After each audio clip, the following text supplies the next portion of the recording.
The countdown to the 2026 FIFA World Cup has begun. The biggest World Cup ever, co-hosted by Canada, Mexico and the United States, kicks off in just 6 months' time, which is less time than it felt like that World Cup draw lasted.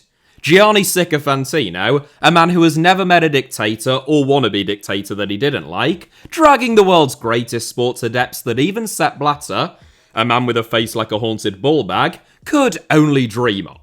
At the World Cup draw, football seemed to be about third or fourth on the list of priorities, directly behind an assortment of increasingly bizarre musical performances, Wayne Gretzky mispronouncing countries that he didn't previously know existed, and Gianni Infantino performing metaphorical fellatio on the American presidents. It would be all too easy to forget, but the World Cup is still a football tournament, and, despite FIFA's best efforts to bastardise and degrade it, it is still the greatest tournament in the world in terms of prestige, audience, and entertainment.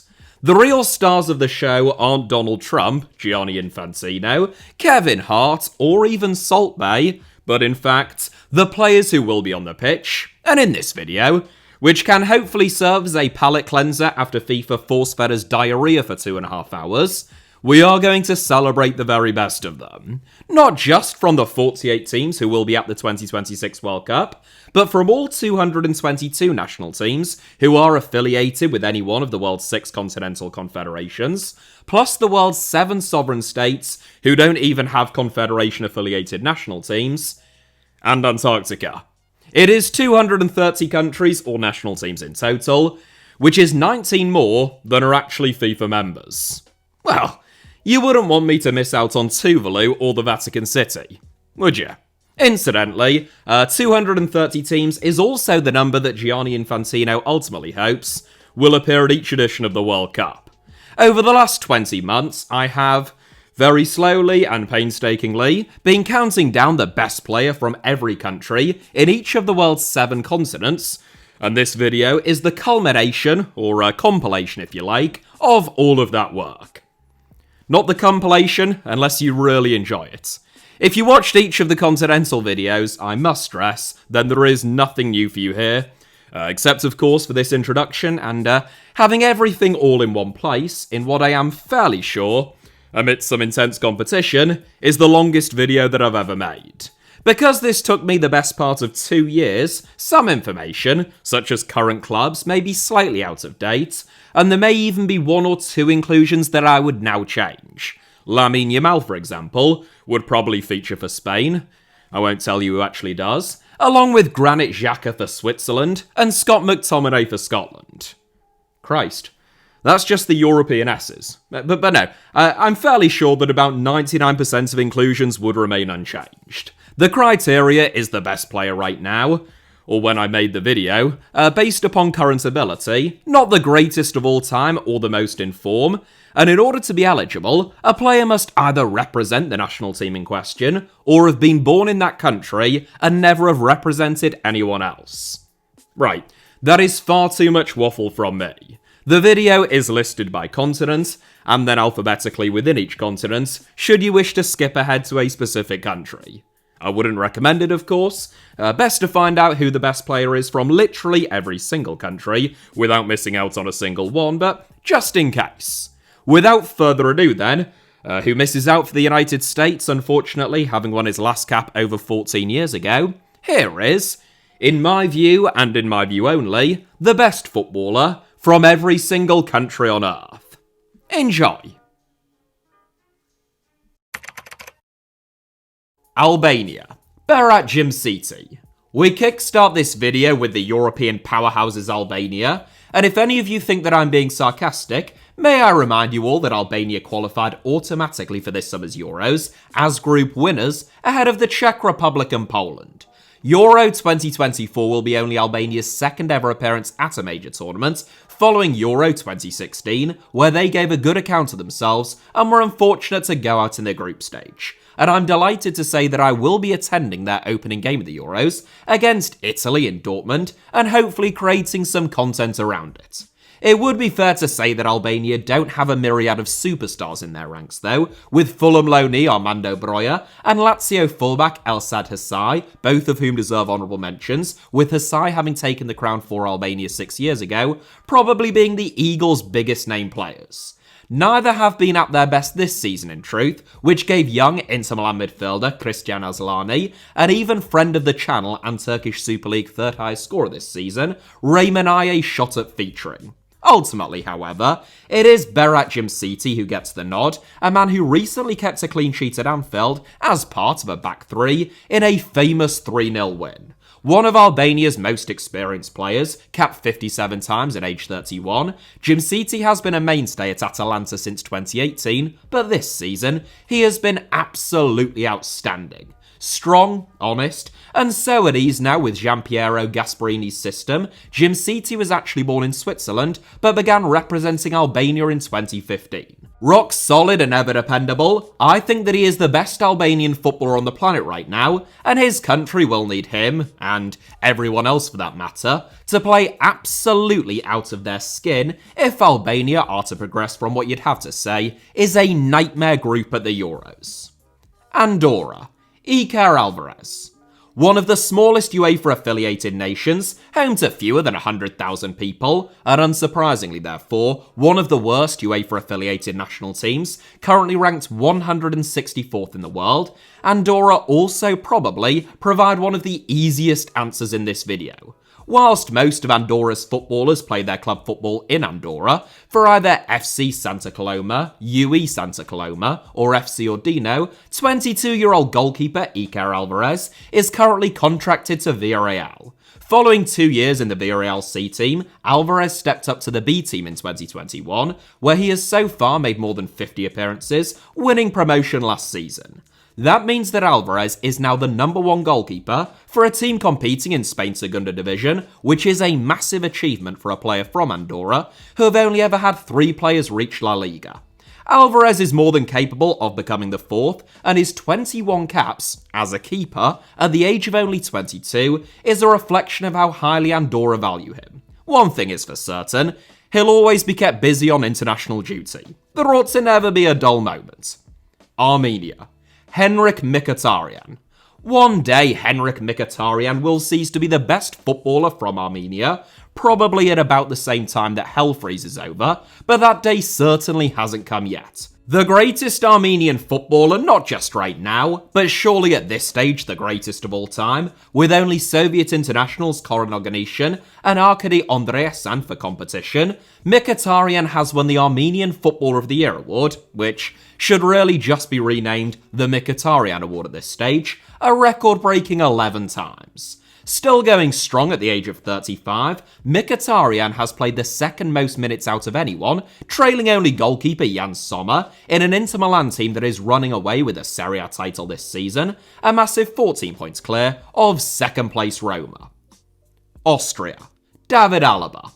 Another unchanged inclusion from 2018, if anything, David Alaba has only improved since then. Unlike Mkhitaryan, Alaba can't lay claim to being his country's greatest player of all time. Josef Bican and Matthias Schindler would still edge him to that crown, but he is undoubtedly Austria's finest of the modern era. A teenage sensation, Alaba joined Bayern Munich from Austria Vienna in the same month that he turned 16, and the following year, he made his senior Austria debut. Following 25 trophies and more than 400 appearances in Bavaria, Alaba joined Real Madrid, where he has already made more than 100 appearances and won a third UEFA Champions League. It is a devastating blow to both Real Madrid, but particularly Austria, that Alaba has been ruled out for the rest of the season and this summer's Euros, owing to a cruciate ligament tear that he suffered back in December. Honourable mentions go to Konrad Laimer and Marcel Sabitzer. Azerbaijan. Emin Makhmudov. Unironically, one of the most difficult decisions in this entire video, and I don't say that because Azerbaijan don't have any good players. They actually have quite a few good, or at least very decent players, just a distinct lack of great ones. The likes of Filip Ozabich, Renat Dadashov, Kara Karayev, Beylul Mustafazad, and, perhaps most notably of all, Anton Krivotsyuk, who plays for Daejeon Hanacitizen in the K-League, could all stake a claim to take the crown for Azerbaijan. Not literally, of course. Ilham Aliyev rules with an iron fist, and if anyone tried to take his crown, he would have them killed. But figuratively, I mean. Calm down, Ilham. Your oil-rich dictatorship is safer now.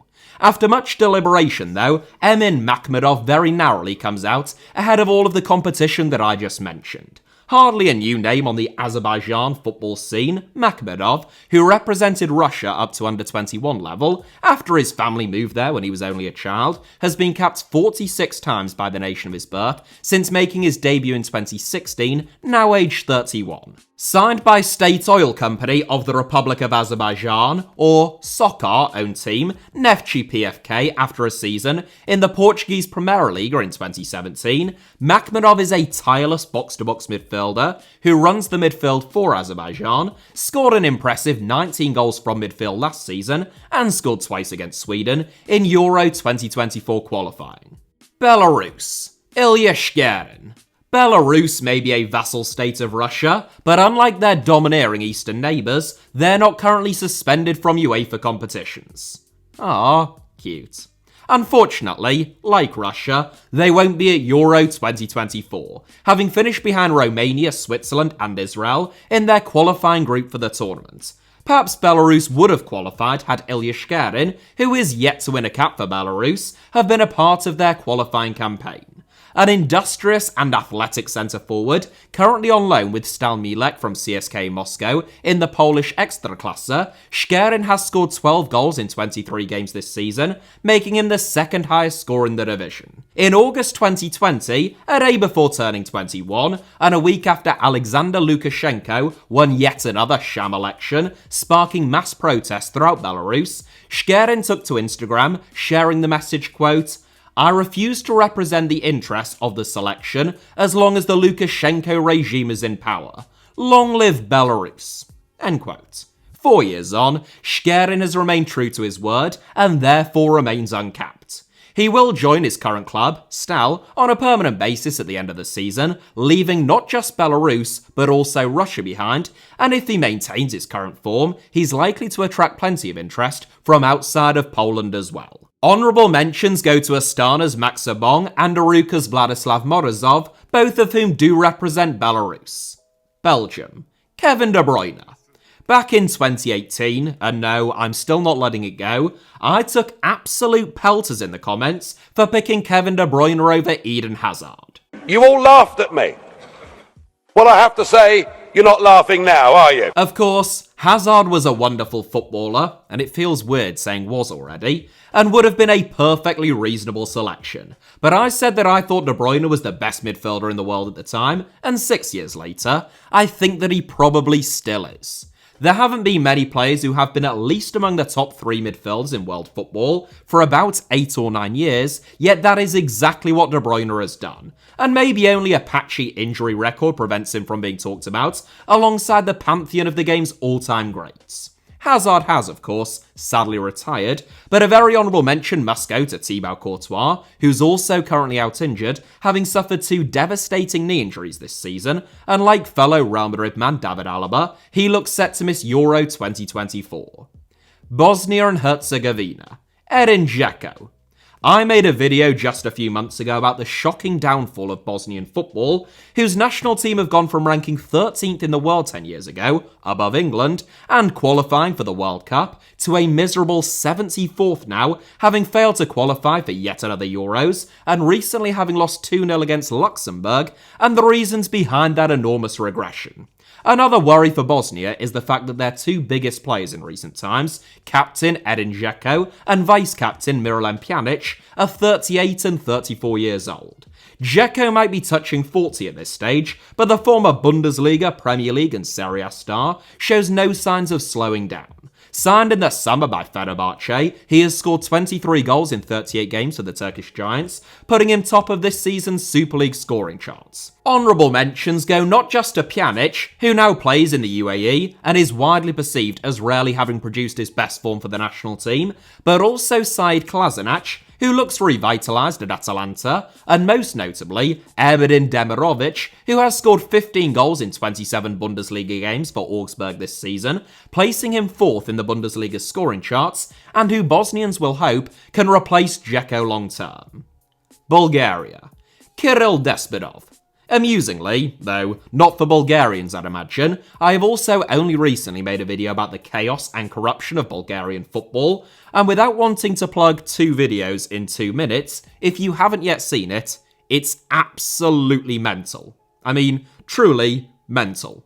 The end result, however, has been the demise of Bulgarian football from World Cup semi-finalists with several serious teams in the 1990s to a laughingstock in the 2020s who finished rock bottom of their Euro 2024 qualifying group below Lithuania.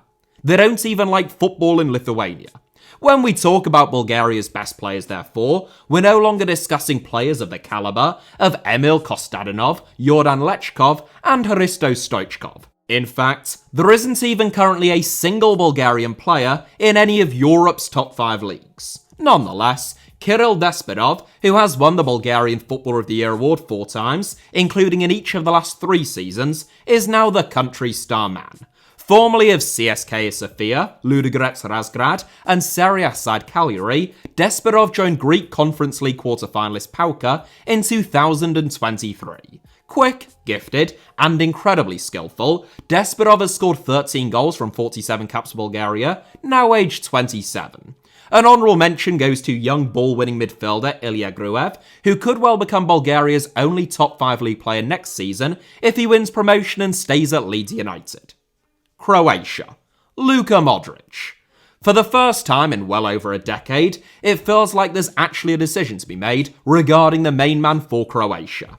That's partly because Mateo Kovacic has slipped seamlessly into Pep Guardiola's system at Manchester City, and €90 million defender Josko Gvardiol is starting to click alongside him at the Etihad. But if truth be told, it is primarily because Luka Modric is 38 years old. Croatia's greatest ever player, I think it's safe to say at this stage, Modric is one of the greatest players of the 21st century by almost any metric, whether that be talent, consistency, or longevity, and he has been just as impressive on the club and international stage. Of course, time catches up with everyone eventually, and Modric later than most, as he approaches the end of 12 remarkable years at Real Madrid, out of contract at the end of this season, and Euro 2024 will surely be his last tournament with Croatia. For now at least, Modric retains his crown though. He has still played over 1,500 minutes of football for champions-elect Real Madrid this season, and he will still be the conductor for Croatia at the Euros, just one that perhaps runs about a little bit less. Cyprus. Grigoris Kastanos. It's been a tough couple of years for Cyprus, who were drawn in a horrible Euro 2024 qualifying group and lost every single game. Nonetheless, the island nation, which is home to a little over 1 million people, still have some handy players. Nicholas Ioannou, who plays for Serie B side Como 1907, who are part-owned by Cesc Fabregas and Thierry Henry, and Stelios Andreu, who plays in the Belgian top flight for Charleroi, both earn honourable mentions. But the main man for Cyprus is Grigoris Kastanos. A versatile midfielder who combines good technique with tremendous stamina, Kastanos currently stars for Salernitana in Serie A, and he has already won 45 caps for his country. He was also born on January 30th, which, I'm reliably informed, is the day in which a lot of really cool people were born. Czech Republic. Ladislav Krejci. The country that I am en route to while making this video, 5 points if you can guess why in the comments. The easy answer for the Czech Republic would be either Patrick Schick, who is about to win a Bundesliga title at Bayer Leverkusen, his teammate, and backup Leverkusen goalkeeper Mateo Kovar, or West Ham's Thomas Souček. All would be worthy inclusions and will be key for the Czech Republic at this summer's Euros, but the player that you really want to watch, and I'm not just being contrarian here, is Sparta Prague sensation Ladislav Krejci. Already the captain of the biggest and most successful club in Czech football, Krejci can play anywhere through the spine of a team, and I really do mean anywhere. Primarily a defensive midfielder, Krejci would be Sparta's star whether he played at centre-back, in central midfield, or even, as he has done on a handful of occasions, as a number 10. Athletic, driven, and technically very well-rounded, Craigie has scored an incredible 41 goals in 130 games for Sparta, from holding midfield and centre-back, 11 of them from penalties. Linked with both Liverpool and Newcastle, it is time for Craigie to move on to one of Europe's big leagues and really test himself, and if he plays as well as he can do at the Euros, his list of suitors will be enormous. Denmark. Rasmus Højlund. Possibly the most divisive inclusion in this video yet, England's Euro 2024 group stage opponents Denmark might not have had the most convincing of qualifying campaigns, but they still have a number of very decent players. Andreas Christensen, Joachim Andersen, Morten Hjulmand, Alexander Barr, Jonas Wind, Christian Eriksen, Pierre-Emil Højbjerg, Robert Skov, and Thomas Delaney were all options for Denmark's inclusion, and given that I have just named almost an entire starting 11, it is indicative perhaps of a squad with lots of good, but few genuinely outstanding players. Rasmus Højlund is the one man who you feel can become that outstanding player, and, on his day, perhaps already is. Following a painful Premier League goal drought after joining Manchester United for a massive £64 million fee, Højlund went on a run of games in which he couldn't stop scoring. Still only 21, Højlund is the top scorer at Old Trafford this season with 13 goals, and I just feel as though he's already the standout for Denmark, both in terms of ability but also hurting teams if they are to do any real damage in Germany. England. Harry Kane. One could argue that the best players in the Bundesliga, La Liga, and the Premier League this season are all Englishmen.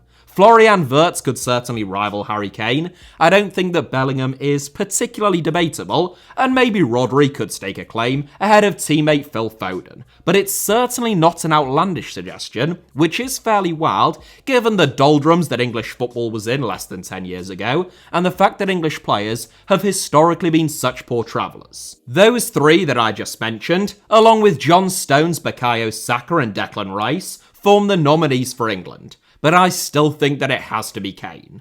Comfortably the best centre-forward in the world at this stage, Kane has scored more goals than Haaland this season, whilst being much better at literally everything else as well. In his debut campaign in Bavaria, Tottenham and England's all-time leading goalscorer has struck 39 times in 38 games, scoring 32 goals in 28 games in the Bundesliga.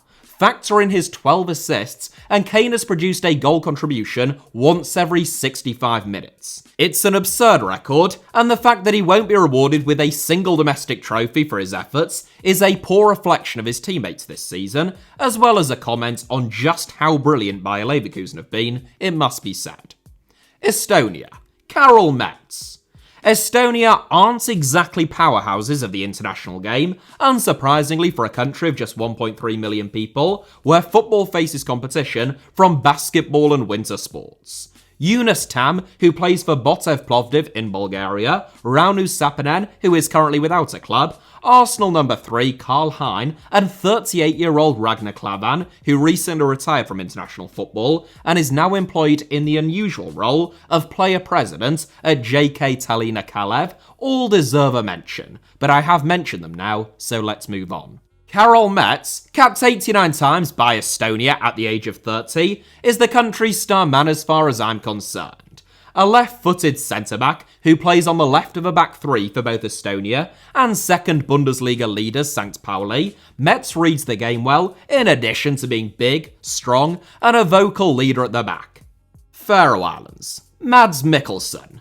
Not to be confused with the Danish actor of the same name, who played the Bond villain Le Chiffre in Casino Royale and the role of Dr. Hannibal Lecter in the television series Hannibal, because I would imagine that quite a lot of you thought that I had picked a 58-year-old actor who isn't even from the Faroe Islands as the best footballer from the Faroe Islands. Mads Bo Mikkelsen plays his football for KI Klaksvik, who made waves this season by not just becoming the first Faroese club to qualify for the group stage of a UEFA competition, but doing themselves proud in that competition with a 0-0 draw against Lille and a 3-0 win against Olympia Ljubljana. For a club from a remote collection of windy rocks in the North Atlantic Ocean, somewhere between Scotland and Iceland, which only 53,000 people call home, that is a remarkable achievement. Mads Mikkelsen is Klaksvik's star man, and though the Faroe Islands do have players overseas, I think that he is his country's best player at this stage as well. Born and raised in Denmark, but eligible to represent the Faroe Islands through his mother, Mikkelsen is a really neat and tidy number 10 who, aged 24, should only improve. Finland. Lukas Hradecky. Unchanged throughout the last 6 years, Lukas Hradecky is probably now one of Finland's 4 or 5 greatest players of all time. Like a lot of countries where football doesn't enjoy total hegemony, some of Finland's best players have been keepers, such as Antti Niemi, yes, he is Finnish, he's 51 now, and Jussi Jääskeläinen. Both were brilliant, but Hradecky can now lay claim to having eclipsed the pair of them. Capped 91 times and counting, Hradecky has been an undisputed number 1 in the Bundesliga for the last 9 seasons, 3 at Eintracht Frankfurt and 6 at Bayer Leverkusen, where he has conceded just 19 goals in 28 games so far this season, keeping an incredible 14 clean sheets as Leverkusen have romped to their first ever Bundesliga title. France. Kylian Mbappe. Probably still the best national team in Europe, and indeed the world, particularly in terms of depth and the talent that they have right across the pitch, it is nonetheless quite easy to pick France's main man. The sensational Eduardo Camavinga, the evergreen Antoine Griezmann, who will go down as having been one of France's greatest players of all time, I think, and about 6 different centre-backs are all deserving of honourable mentions. But Kylian Mbappe is arguably now the best player in the world. Lightning quick, tremendous on the ball, and so confident in front of goal, Mbappe is still only 25, yet he has already scored 282 goals in 373 games at club level, and has scored more goals for France than Michel Platini, Karim Benzema, and David Trezeguet. On current form, he should become France's all-time leading goal scorer, eclipsing Thierry Henry and Olivier Giroud before turning 27.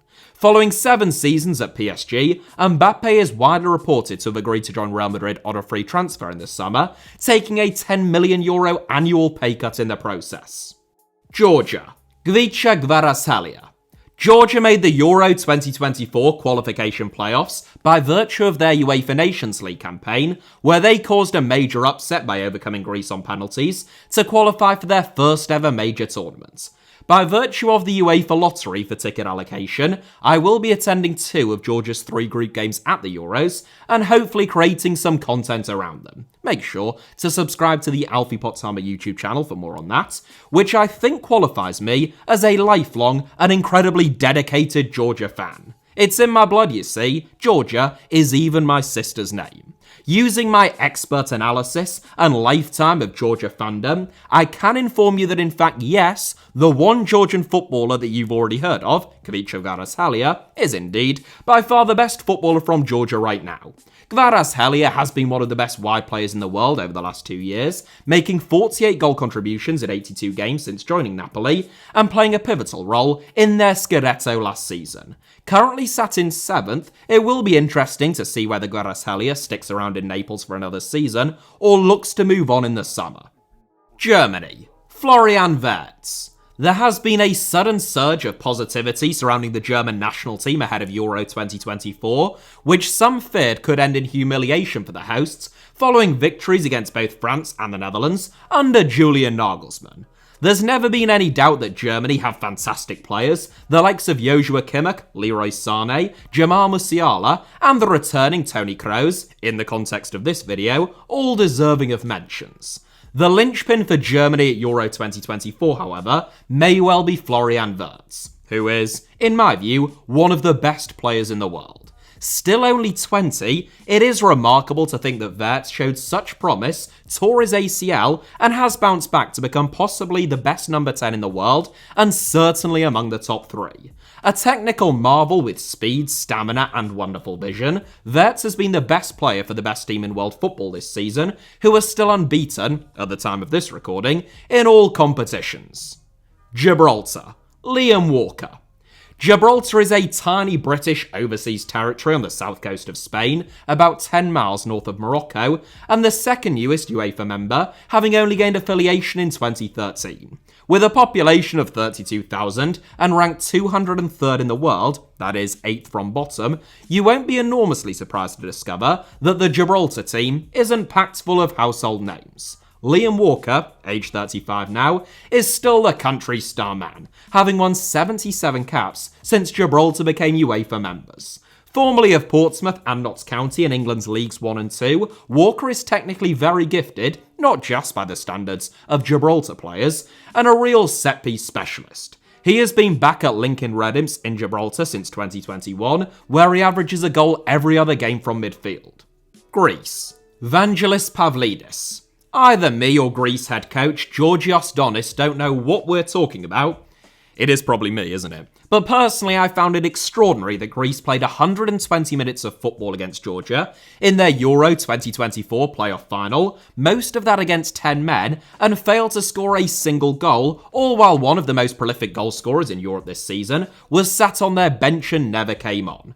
2021 Puskás Award nominee Vangelis Pavlidis has scored 29 goals in 41 games for AZ in the Netherlands this season, including 25 in 29 in the Eredivisie, which currently sees him at the top of the division scoring charts. Fotis Ioannidis, who started ahead of him, has been excellent in Europe this season in fairness, and probably deserves an honourable mention, along with Liverpool's Konstantinos Tsimikas and West Ham's Konstantinos Mavropanos, but for Pavlidis not to even play a single minute.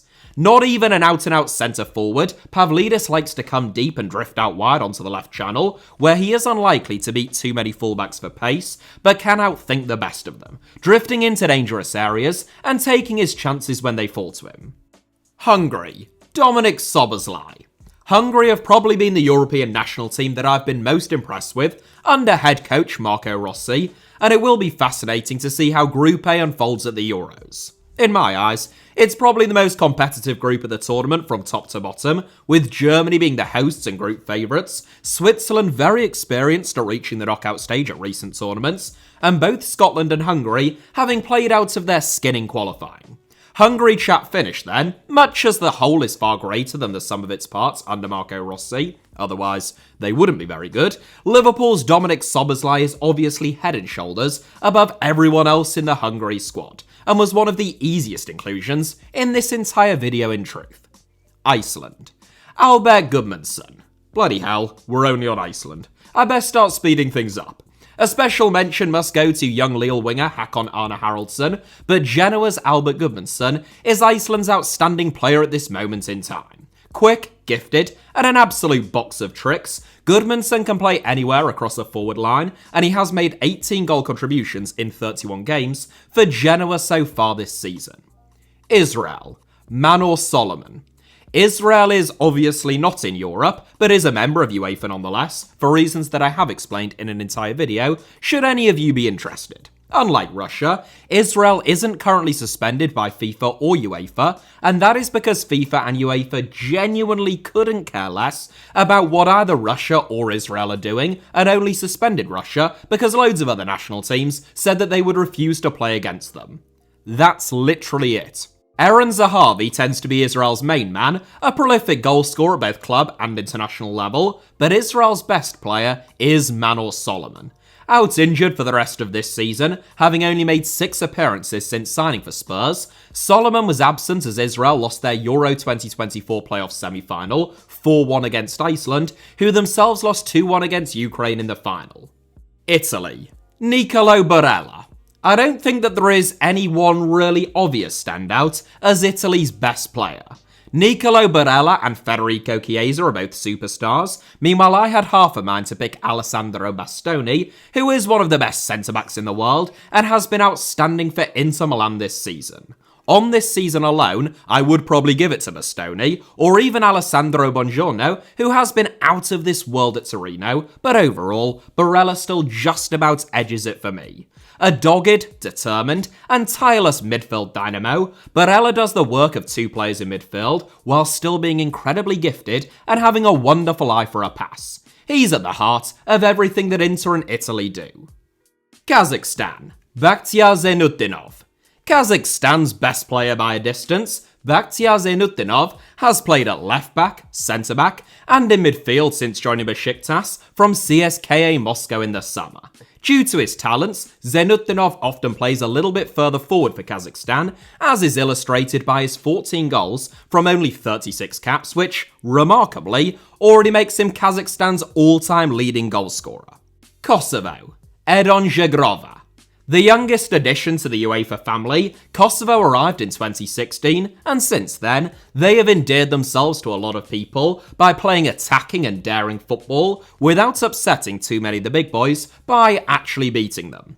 Lille winger Edon Zhegrova, who was born in Germany, is the national team's star man, playing with a real sense of joy, flair and expression. Meanwhile, Napoli's Amir Rahmani, Mallorca's Verat Marici and Besiktas's Milo Rashica all earn very honourable mentions. Latvia. Kristas Tobas.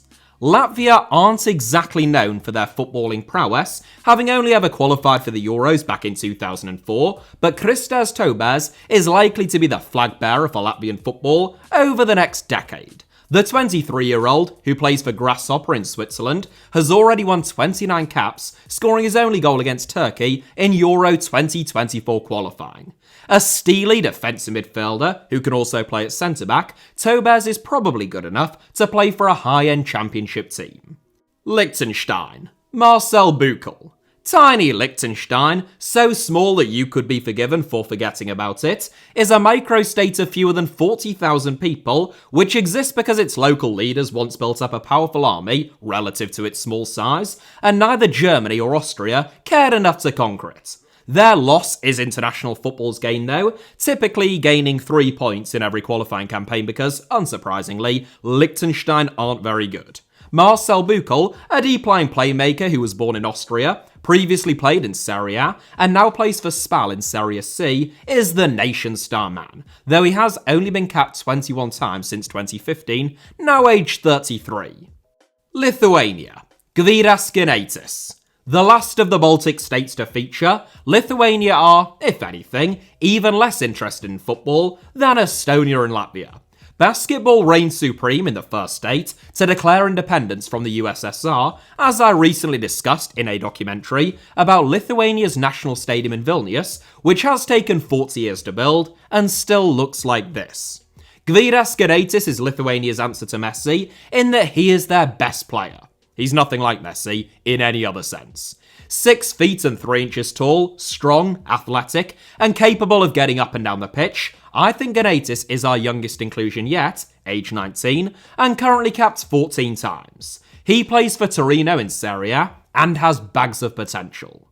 Luxembourg. Leandro Barreiro. Luxembourg may be small, about the same size as Leeds, but underestimate them at your peril. In the last few years, they've won against Bosnia, Ireland and Montenegro, as well as drawing against Hungary, Turkey and Bulgaria. Spartak Moscow midfielder Christopher Martins and Slovan Bratislava loanee Gerson Rodriguez are key players, but it is Mainz sitter Leandro Barreira who is Luxembourg's main man. Capped 56 times already, having only recently turned 24, Barreiro could go on to become one of the most capped footballers of all time. A tireless and tough-tackling midfield workhorse, who always looks as though he'd be a nightmare to play against, Barreiro's ceiling is probably high enough for him to go on to play Champions League football at some stage if he maximises his potential. Malta. Teri Teuma. Yes, before you say anything, that is his real name. I mean, I'm not 100% sure that's how it's pronounced, but pretty much that's his name. Malta are another of Europe's minnows, and they are still yet to fully bounce back from Michael Mifsud's retirement. Teri Teuma, age 30, is comfortably the national team's star man, currently playing his club football for Rennes in Ligue 1, who paid €4 million to sign him from Union Saint-Gilloise in the summer. Born in France but of Maltese descent, Teuma only agreed to represent Malta in 2020, instantly becoming the standout player in the squad and the driving force in Malta's midfield, and he has already racked up 34 caps during that time. Moldova. Ion Niculescu. You know it, I know it, only an idiot wouldn't know it. Ion Niculescu is the best footballer from Moldova. Sure, Spartak Moscow's Oleg Rybchuk, Lecce's Arta Ionita, and Grenoble's Vergilu Postolaki are all in the conversation, but Ion Niculescu, with a name so Moldovan or Romanian that it sounds like it was generated by AI, is the man of the moment. Aged 25, Niculescu joined Eredivisie side Heerenveen from Beitar Jerusalem in 2023, and he has struck 5 times in 15 games during his debut campaign. A bit of an old-school poacher, Niculescu has struck 15 times in 43 games for Moldova, which means that, aged 25, he is already the country's all-time leading goalscorer. Montenegro, Stefan Savic. It is a crying shame that injuries prevented one-time Fiorentina wonderkid Stevan Jovetic from reaching his full potential, now playing for Olympiakos in Greece, though it should be said that he is still Montenegro's all-time leading goalscorer. Fellow former Man City Montenegrin Stefan Savic, by comparison, has certainly managed to maximise his talents. Now in his 9th season at Atletico Madrid, Savic has now played almost 300 games for the club, winning both La Liga and the Europa League. An honourable mention must go to Lazio fullback Adam Marusic, who has been a mainstay for the Serie A side for the last 7 seasons. Netherlands, Virgil van Dijk. Frenkie de Jong deserves some form of recognition, having been excellent at Barcelona this season and already capped more than 50 times by the Netherlands, but ultimately, it has to be Virgil van Dijk. Although Van Dijk had won fewer than 20 caps when he was de Jong's age, having taken the scenic route to the top via Groningen, Celtic and Southampton, few players have looked more comfortable once arriving at that destination. Certainly one of, if not the best centre-back in the world since joining Liverpool over 6 years ago for £75 million, Van Dijk now captains the Netherlands and will be pivotal to their success, or lack thereof, in at least the next 2 major tournaments. North Macedonia, Elif Elmas. He might only be 24 years old, but Elif Elmas has already won an incredible 58 caps for North Macedonia. Once a promising prospect in the under-19s, Elmas is now comfortably the star man for the small Balkan nation. An incredibly well-rounded and intelligent footballer, Elmas joined Bundesliga side RB Leipzig during the most recent January transfer window for a reported €23 million, having made close to 200 appearances for Napoli over the last 4.5 years, including 47 last season as they lifted the Serie A title. Northern Ireland, Conor Bradley. Is this a little premature? Quite possibly. Conor Bradley has only made 9 Premier League appearances for Liverpool to date, though it is just worth noting that he has made 26 appearances for the Reds in all competitions. He played over 50 games on loan at Bolton, and he has already been capped 15 times by Northern Ireland. Bradley's closest competitor is a man at the complete opposite end of his career, Manchester United's Johnny Evans, but between the two of them, I feel as though Bradley is the right choice. Quick, purposeful, and incredibly attack-minded, Bradley has had a blistering breakout campaign at Anfield, and if he proves to be as good as he looks at the moment, it will be interesting to see what Jurgen Klopp's successor does in terms of trying to get both him and Trent Alexander-Arnold into their starting 11. Norway, Erling Haaland. Norway's current crop of players, including several talented young players, has been described as a golden generation. Yet, on the pitch, they're not very good, as I covered in another recent video. There can be no doubting, in particular, either Martin Ødegaard or Erling Haaland's talents as individuals, though, and as good as the Arsenal captain is, Haaland scored 52 goals in 53 games in his debut campaign at a club that won the treble last season. Even if Roy Keane were right about the rest of Haaland's game being League 2 standard, that would be enough to make Haaland the standout player from almost any country, and Norway is no exception. Poland. Robert Lewandowski. He might be 35 years old, and he may finally have shown some signs of regression this season, only averaging a goal every other game, rather than a goal a game, but Robert Lewandowski is still quite comfortably Poland's star man, and alongside Zbigniew Boniek and Kazimierz Dyna, one of the country's 3 greatest players of all time. The 3rd highest goal scorer of the 21st century, trailing only the indomitable Lionel Messi and Cristiano Ronaldo, Lewandowski has scored 675 goals in 981 games for both club and country. This season, he has scored 20 and 41 for Barcelona, so while Wojciech Szczesny may be the bigger cult hero, and the bigger hero in Poland following their 2024 qualification playoff win, it is Lewandowski who retains his crown for at least this season. Portugal. Bernardo Silva. Robert Lewandowski might still be on top for Poland at 35, but I'm afraid that I can't keep Cristiano Ronaldo there for Portugal at the age of 39. That's partly because, well, 39 is really old for a footballer, and Ronaldo has spent the last 18 months playing in Saudi Arabia, but it's also because Portugal just have much better players than Poland. No offence to my Polish brethren, you know that I love you. Not you. Rafael Leao, Bruno Fernandes, and Ruben Dias are all wonderful footballers who aren't touching 40, but I don't think that any of them are better than Bernardo Silva. One of the best and most effective footballers on the planet, Silva is smart, technically superb, he can play anywhere, and then, just to top it all off, he's probably one of the hardest working footballers in Europe. Stiff competition, but it was an easy choice in my view. Republic of Ireland, Evan Ferguson. I know he's gone off the boil a little bit in recent months, which maybe just opens up the door to the likes of Kevin Kelleher, who tends not to even start for Ireland, Nathan Collins, and the Championship's leading goalscorer this season, Sammy Smodics, but I still think of Ferguson as the main man, and if Ireland's quasi-golden generation is to come good, they will need him to become very good indeed. Robust, athletic, and clinical at his best, Ferguson has so far scored 16 goals in 65 games for Brighton and 3 in 12 for Ireland, and he replaces Gvidas Geretas as the youngest inclusion in this video, aged only 19 years and 5 months. Romania, Nicolae Stanciu.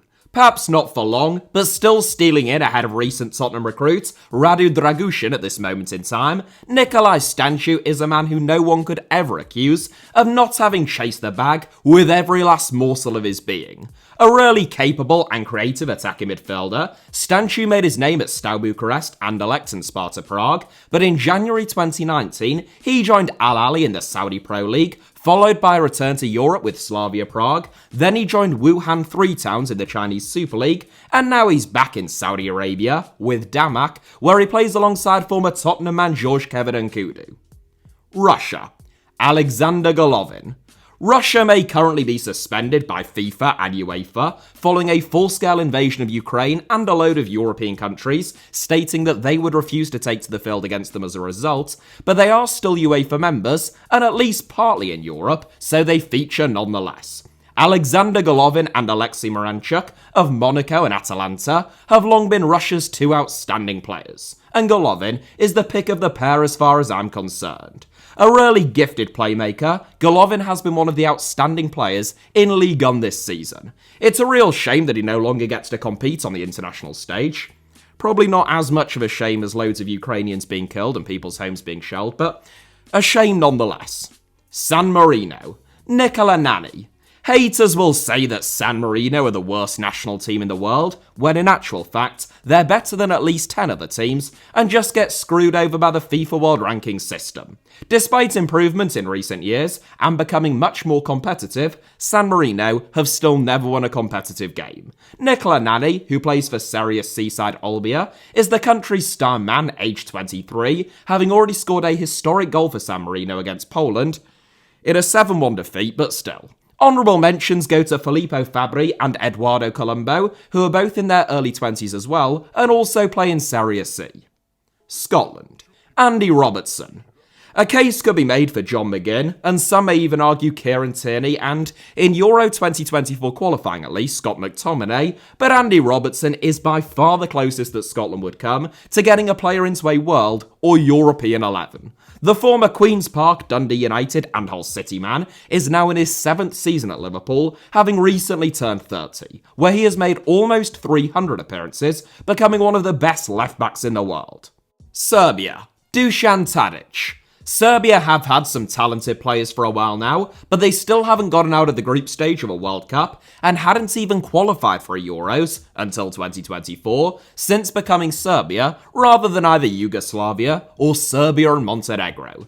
Sergej Milinkovic-Savic, Alexander Mitrovic, Dusan Vlahovic and Filip Kostic all earn honourable mentions, but I still think that a 35-year-old Dusan Tadic is Serbia's star man.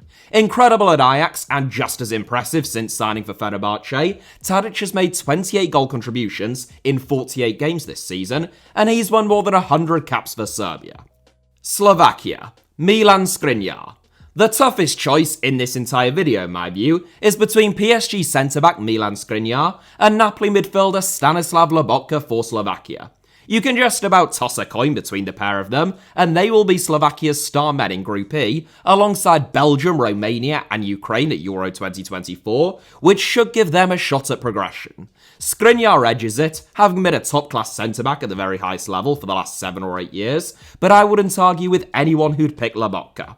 Slovenia, Jan Oblak.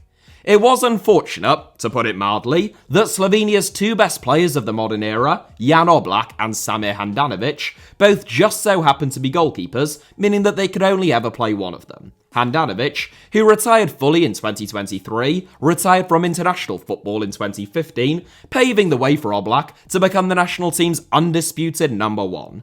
Since his first full season at Atletico Madrid, almost 9 years ago, Oblak has been quite possibly the most consistent and impressive goalkeeper on the planet, fully deserving of being mentioned alongside the likes of Manuel Neuer, Thibaut Courtois, and Alisson Becker. Slovenia will be expected to finish bottom of Group C at the Euros against England, Denmark and Serbia, and if they are to defy those expectations, they'll most likely need Oblak to pull some absolute worldies out the bag. Spain. Rodri. Make no mistake, Spain might not be the same team as they were 15 years ago, but they still have some outstanding players. Nonetheless, Rodri stands out head and shoulders above anyone else, as he would in most national teams in fairness. Arguably the best pivot, number 8, or whatever the hell he is at this stage, he can seemingly do it all, in the world, he has to feature, ahead of the likes of Pedri, Gavi, and 16-year-old Barca sensation Lamine Yamal. Sweden. Viktor Gyökeres. Sweden didn't even come close to qualifying for Euro 2024, finishing 9 points behind Group F runners-up Austria, which is pretty extraordinary when you think that they are capable of naming a front three of Dejan Kulusevski, Viktor Gyökeres, and Alexander Isak, and compare that with some of the attacking talent that teams who did qualify have at their disposal. Those three are the standouts, and out of them, I think that Gyökeres is the most impressive. Outstanding in the Championship last season, it was truly bizarre that a Premier League team didn't sign him, and now whoever does, possibly Arsenal, will end up paying closer to 80 rather than 20 million euros. Gyökeres has scored 36 goals in 42 games since joining Sporting, which will quite possibly be enough to earn him a Ballon d'Or nomination. Switzerland. Gregor Kobel. Switzerland are among the most consistent national teams in the world, having reached at least the round of 16 in each of the last 5 major tournaments, but only once having got beyond that stage, at Euro 2020, where they went out in the quarter-finals. Once again, I am putting myself at odds with a very experienced international head coach, Murat Yakin in this case, by naming Gregor Kobel as Switzerland's best player full stop, when he clearly doesn't even think that he's Switzerland's best keeper. Inter Milan's Jan Sommer, capped 88 times and counting, was Switzerland's number 1 in Euro 2024 qualifying. Meanwhile, even Cameroon-born Lorient goalkeeper Yvonne Mavogo has won more caps, 8, than Kobel, 5. It will be interesting to see if that's still the case come the Euros, following what has been an outstanding season for Kobel at Borussia Dortmund. Honourable mentions go to Sommer, Manuel Akanji, and, yes, still, especially for Switzerland, man of the hour Xherdan Shaqiri. Turkey. Hakan Çalhanoğlu.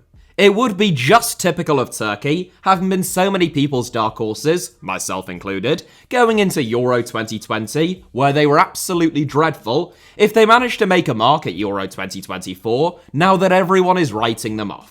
Hakan Çalhanoğlu is undoubtedly Turkey's star man, and has been for some time, currently enjoying an outstanding season at soon-to-be Serie A champions Inter Milan, scoring 14 goals from midfield. Honourable mentions go to Merih Demiral, who now plays in the Saudi Pro League for Al Ahly, 19-year-old Real Madrid wonderkid Arda Güler, and a special word, if you'll indulge me, to 24-year-old Abdulkadir Amr, once sought after by Liverpool and Manchester City, who has been excellent since signing for Hull City. Ukraine. Artem Dovbyk. Our penultimate inclusion, Ukraine are currently having to play their home games in Poland, Germany, Slovakia and the Czech Republic, owing to Russia's ongoing invasion. But that didn't stop them from qualifying for Euro 2024, overcoming Bosnia and Iceland in the playoffs. Ukraine will hope that Mikhailo Mudryk, Alexander Zinchenko, and either one of their two promising young goalkeepers, Andrei Lunin and Anatole Trubin from Real Madrid and Benfica, can be the difference makers in Germany, where Ukraine can expect plenty of support from most neutrals, but Artem Dovbik's form will likely be the key to their potential progression from Group E. Dovbyk has scored 16 goals in 28 La Liga games since joining high-flying Girona in the summer, who will compete in the Champions League next season, putting him joint top of the La Liga scoring charts alongside Jude Bellingham. Wales. Brennan Johnson. Wales were unable to follow up their first World Cup qualification since 1958 with a third successive Euros qualification, falling at the final hurdle, quite literally, on penalties against Poland. There is some cause for optimism for Welsh football fans in the post-Bale and Ramsey era though, as a lot of their players, like Nico Williams, Ethan Ampadu, and most notably Brennan Johnson, are still in their early 20s. Signed by Spurs from Nottingham Forest for a fee of almost £50 million in the summer, Johnson has only grown in confidence as the campaign has gone on. He has made 5 goal contributions in his last 6 appearances, taking him up to 12 for the season now, and looks to be nailing down a starting berth at this stage, possibly ahead of Dejan Kulusevski. Argentina. Lionel Messi. This was the easiest decision in the world 6 years ago, which is when I first made a series taking a look at the best player from every country from each of the world's 7 continents. Yes, we will go with 7 for now. And therefore the whole world, but it is a lot less straightforward now. Lionel Messi is 37 years old now, rather than 31, and he is playing for Inter Miami in Major League Soccer, rather than for Barcelona in La Liga and the UEFA Champions League. What's more, it's not as though there is a lack of competition. Argentina are the reigning champions of both South America and the world, having won their second successive Copa America in the summer just gone. It was their only goal scorer in the final, Lautaro Martinez, who came off the bench having actually had a fairly disappointing 2022 World Cup, despite the team's overall success, who came closest to surpassing Messi for me, having been outstanding for Inter Milan for at least the last 3 years, and unlike Messi, currently at the peak of his powers, aged 27. I also think Alexis McAllister deserves a shout, and though I never considered them, it would be remiss of me not to mention both Emiliano Martinez and Enzo Fernandez, given that others would. Ultimately, and I am almost certain that this is the last year in which this is likely to be the case, I still think Lionel Messi is the best player on the planet from Argentina, despite the level that he is now playing at, and he has illustrated that at international level, captaining Argentina to glory in the Copa America only in July, in which he made the team of the tournament. Messi is no longer, though, make no mistake, the player that he once was. To get the best out of him now, teams have to be built around him, and great effort must be made to accommodate his talents. There is a reason, nonetheless, why the reigning South American and world champions are still willing to make those accommodations, and that is because, when he gets on the ball, Messi can still do things that no other player in the world can. Since joining Inter Miami over a year ago, Messi has made 45 goal contributions in only 33 appearances, and there is still enough magic in those boots, for me, for him to feature very narrowly ahead of Lautaro Martinez. The real question is whether Messi will still be so good and so decisive in games that Argentina feel compelled to accommodate him by the time the 2026 World Cup comes around, a tournament at which Messi will turn 39 years old. But that's not the subject of today's video, so I don't really know why I've needlessly opened up that can of worms. Honestly, this is like the whole continent theory thing all over again. Bolivia. Roberto Fernandez. It is a tough call when it comes to Bolivia, and I don't say that because there are so many outstanding candidates. Famed for having one of the highest stadiums above sea level in the world, which can make it a very hostile place for away teams to travel to due to altitude sickness, Bolivia recorded noteworthy victories against both Venezuela and Chile over the most recent international break, but outside of that, the national team has been in a state of long-term decline. Once ranked 18th in the world, and about 50th the last time that I made this series, Bolivia now find themselves all the way down in 83rd in the FIFA World Rankings, below Bahrain and Oman as the lowest ranked CONMEBOL national team. Goalkeeper Carlos Lampe is perhaps the most obvious shout, but the club Bolivar and Bolivia #1 is 37 years old now, has shown signs of regression, and was forced off injured in the first half of Bolivia's 2-1 win against Chile, ruling him out for the rest of 2024. The likes of Ramiro Vaca, who is back starring in Bolivia for Club Bolivar following a stint in Belgium, and maybe most notably young Santos duo, Miguel Terceros and Enzo Monteiro, both aged 20 and hopefully with bright futures within the game, earn very honourable mentions, but right now, it is hard to look beyond Roberto Fernandez as being Bolivia's star man. Capped 39 times by the national team at the age of 29, Fernandez is a marauding left-back or left-wing-back who has spent this season and last on loan in the Russian Premier League, firstly with Baltika Kaliningrad and now for newly promoted Akron Toleti. Played as a left winger recently for Bolivia, Fernandez has proven himself to be a creative menace, assisting both goals in that 2-1 win against Chile, as well as one of Bolivia's 4 goals against Venezuela. It is less than ideal for Bolivia that he is suspended for their next game against Colombia due to an accumulation of yellow cards. Brazil. Vinicius Jr. It's a similar dilemma with Brazil as it is with Argentina.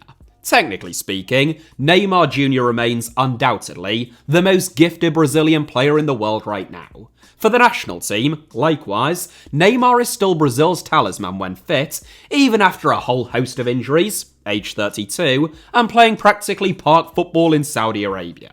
Had he not ruptured his ACL almost exactly a year ago, an injury from which he has returned to training, but not yet first-team action at the time of this recording, making it almost impossible to judge the level that he will return at, Neymar most likely would have featured. As it is, though, it's difficult to look beyond Vinicius Jr. Yet to really click for the national team, where you could argue that Alisson, Bruno Guimaraes, his club teammate Rodrigo, and even Endrick look to be more important players at this moment in time, at club level, Vinicius has had 3 successive awe-inspiring campaigns for Real Madrid. The main man last season, along with Jude Bellingham, as Madrid won a La Liga and Champions League double, it is widely reported that Vinicius is set to win the 2024 Ballon d'Or. He has to feature, but his indifferent form for the national team made this a much more debatable decision than it ought to have been. Chile. Eduardo Vargas. Chile's fall-off in international football really needs to be studied, which is why I am studying it and working on a video all about it, which will be out during the next international break. Chile won successive Copa Americas in 2015 and 2016, having never been crowned as the champions of South America before that, along with making successive World Cup round of 16 appearances in 2010 and 2014, and a Copa America semi-final appearance in 2019. Since their second successive Copa America triumph in 2016, Chile have failed to even qualify for the 2018 and 2022 World Cups, and they won't qualify in 2026, despite the expanded format. They went out in the group stage of the 2024 Copa America, and they are without a win in any of their last 5 matches.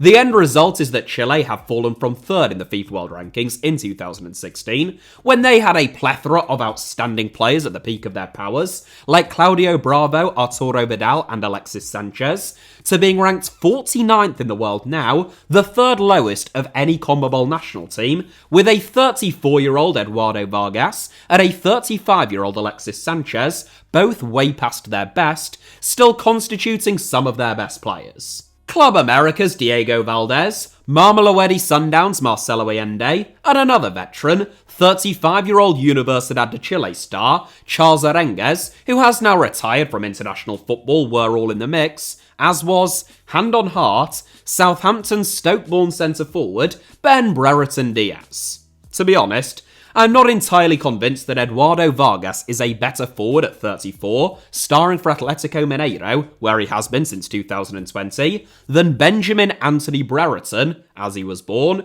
who joined Southampton in the summer for around £7 million.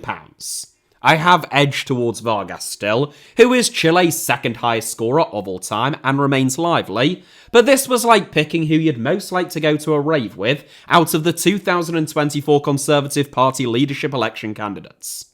I mean, it's Priti Patel, obviously, it'd have to be, but It's a miserable choice, and the best days of her career are still long behind her.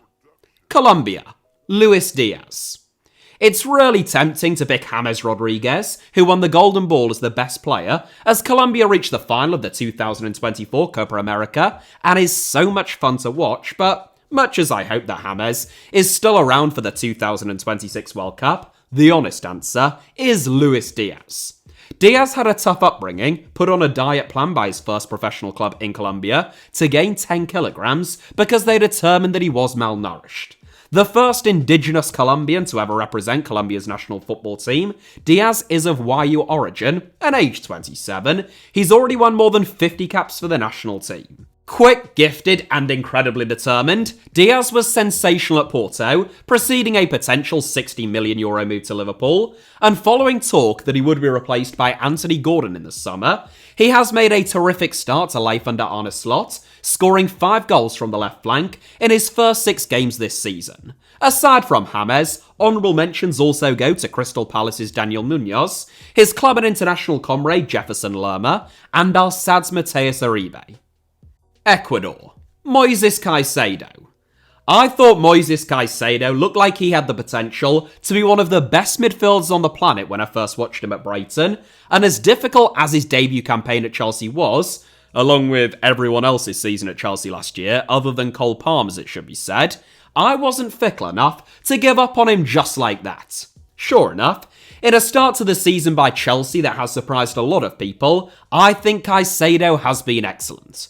A graduate of the Independiente del Valle youth ranks, who was snapped up by Brighton in 2021, Chelsea paid an initial £100 million for Caicedo, potentially rising to £115 million, subject to add-ons.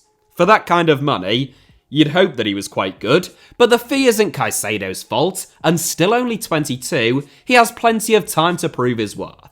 At that age, Caicedo has already racked up 48 caps for Ecuador, on course to retire with somewhere close to 200, and his form for the national team has never wavered. Only Purvis Estepinian, his former club and still international teammate, who has had a wretched time with injuries over the last 12 months, even comes close, making Caicedo maybe the easiest pick in this video. It wouldn't be a HITC Sevens video without an obligatory Hull City reference though, so a quick word for Oscar Zambrano, a brilliant young holding midfielder who would most likely have joined a Premier League club in the summer, were he not widely expected to receive a lengthy ban in the immediate future for doping. Paraguay, Diego Gomez. The second Inter Miami player, rather bizarrely to feature in this video, Diego Gomez is a bit less of a household name than Lionel Messi. Currently ranked 57th in the world, Paraguay haven't qualified for a World Cup since 2010, they went out in the group stage of the last Copa America, and there is little to split a whole host of their better players in my opinion. Palmeiras captain Gustavo Gomez, Newcastle's Miguel Almiron, Torino's Antonio Sanabria, Getafe's Omar Alderete, Nottingham Forest's Ramon Sousa, and Dinamo Moscow's Fabian Balbuena are all good but not exactly outstanding players. Meanwhile, Brighton's Julio Enciso, who looked like a superstar in the making when he first broke through at the Amex, may well have taken it were it not for the meniscus tear that he suffered in August 2023, massively setting back his development. Ultimately, with so little to split so many players, much as he may be playing at the lowest level out of any of them, I found it hard to look past Diego Gomez. The 21-year-old joined Inter Miami from Libertad for a couple of £1 million over a year ago, and over the last few months, he has simply been outstanding. A clever and industrious central midfielder, Gomez caught the eye in the round of 32 and in the round of 16 of the Leagues Cup, and he's carried that form with him into Major League Soccer. And he was also arguably the best player on the pitch, as well as scoring the only goal of the game, when Paraguay recorded a shock victory against Brazil in 2026 World Cup qualifying last month. Peru, Renato Tapia. Peru qualified for their first World Cup in 36 years in 2018, with ageing national team icons like Paulo Guerreiro and Jefferson Farfan still playing a starring role. Now aged 40, Guerreiro is actually still in and around the national team squad, meanwhile 39-year-old Farfan retired in 2022. Renato Tapia, then of Feyenoord, was just 22 years old when he went to the World Cup in Russia, but he is now arguably Paraguay's main man, firmly in his prime, aged 29. Once sought after by the likes of Tottenham and Liverpool, Tapia is a steely and tenacious midfield ball winner, now capped 86 times by the national team. Following 4 years at Celta Vigo, Tapia joined fellow La Liga side Leganes in the summer just gone, and he features for me, albeit only narrowly, ahead of the likes of Italian-born Cagliari striker Gianluca Lapadula, Copenhagen fullback Marcos Lopez, and Boca Juniors veteran Luis Advancula. Uruguay. Federico Valverde. 2-time world and 15-time South American champions, albeit their last successes in those respective tournaments came in 1950 and in 2011, Uruguay are arguably the biggest overachievers in the history of international football. La Celeste might not be considered World Cup contenders these days, but they still punch well above their weight, ranked 11th in the world, and with star players including the likes of Ronald Araujo, Darwin Núñez, Rodrigo Bentancur, Manuel Ugarte, and Nicolas de la Cruz. All deserve honourable mentions, otherwise I wouldn't have mentioned them, but Uruguay's best player at this moment in time, hands down, is Federico Valverde. A tireless and versatile midfield workhorse, capable of playing over 60 games a season at full intensity for the most high-pressure club on the planet. If it came out that an active Champions League winner had failed a drugs test for doping, he'd be high up my list of candidates. I should clarify, for legal reasons more than anything else, that I am not accusing Federico Valverde of any wrongdoing whatsoever. I'm just saying that his energy levels and ground coverage are so impressive that I wouldn't be all that surprised if it turned out that he was a drug cheat. I feel like I'm only making things worse. Capped 63 times by Uruguay and likely to hit 300 appearances for Real Madrid this season.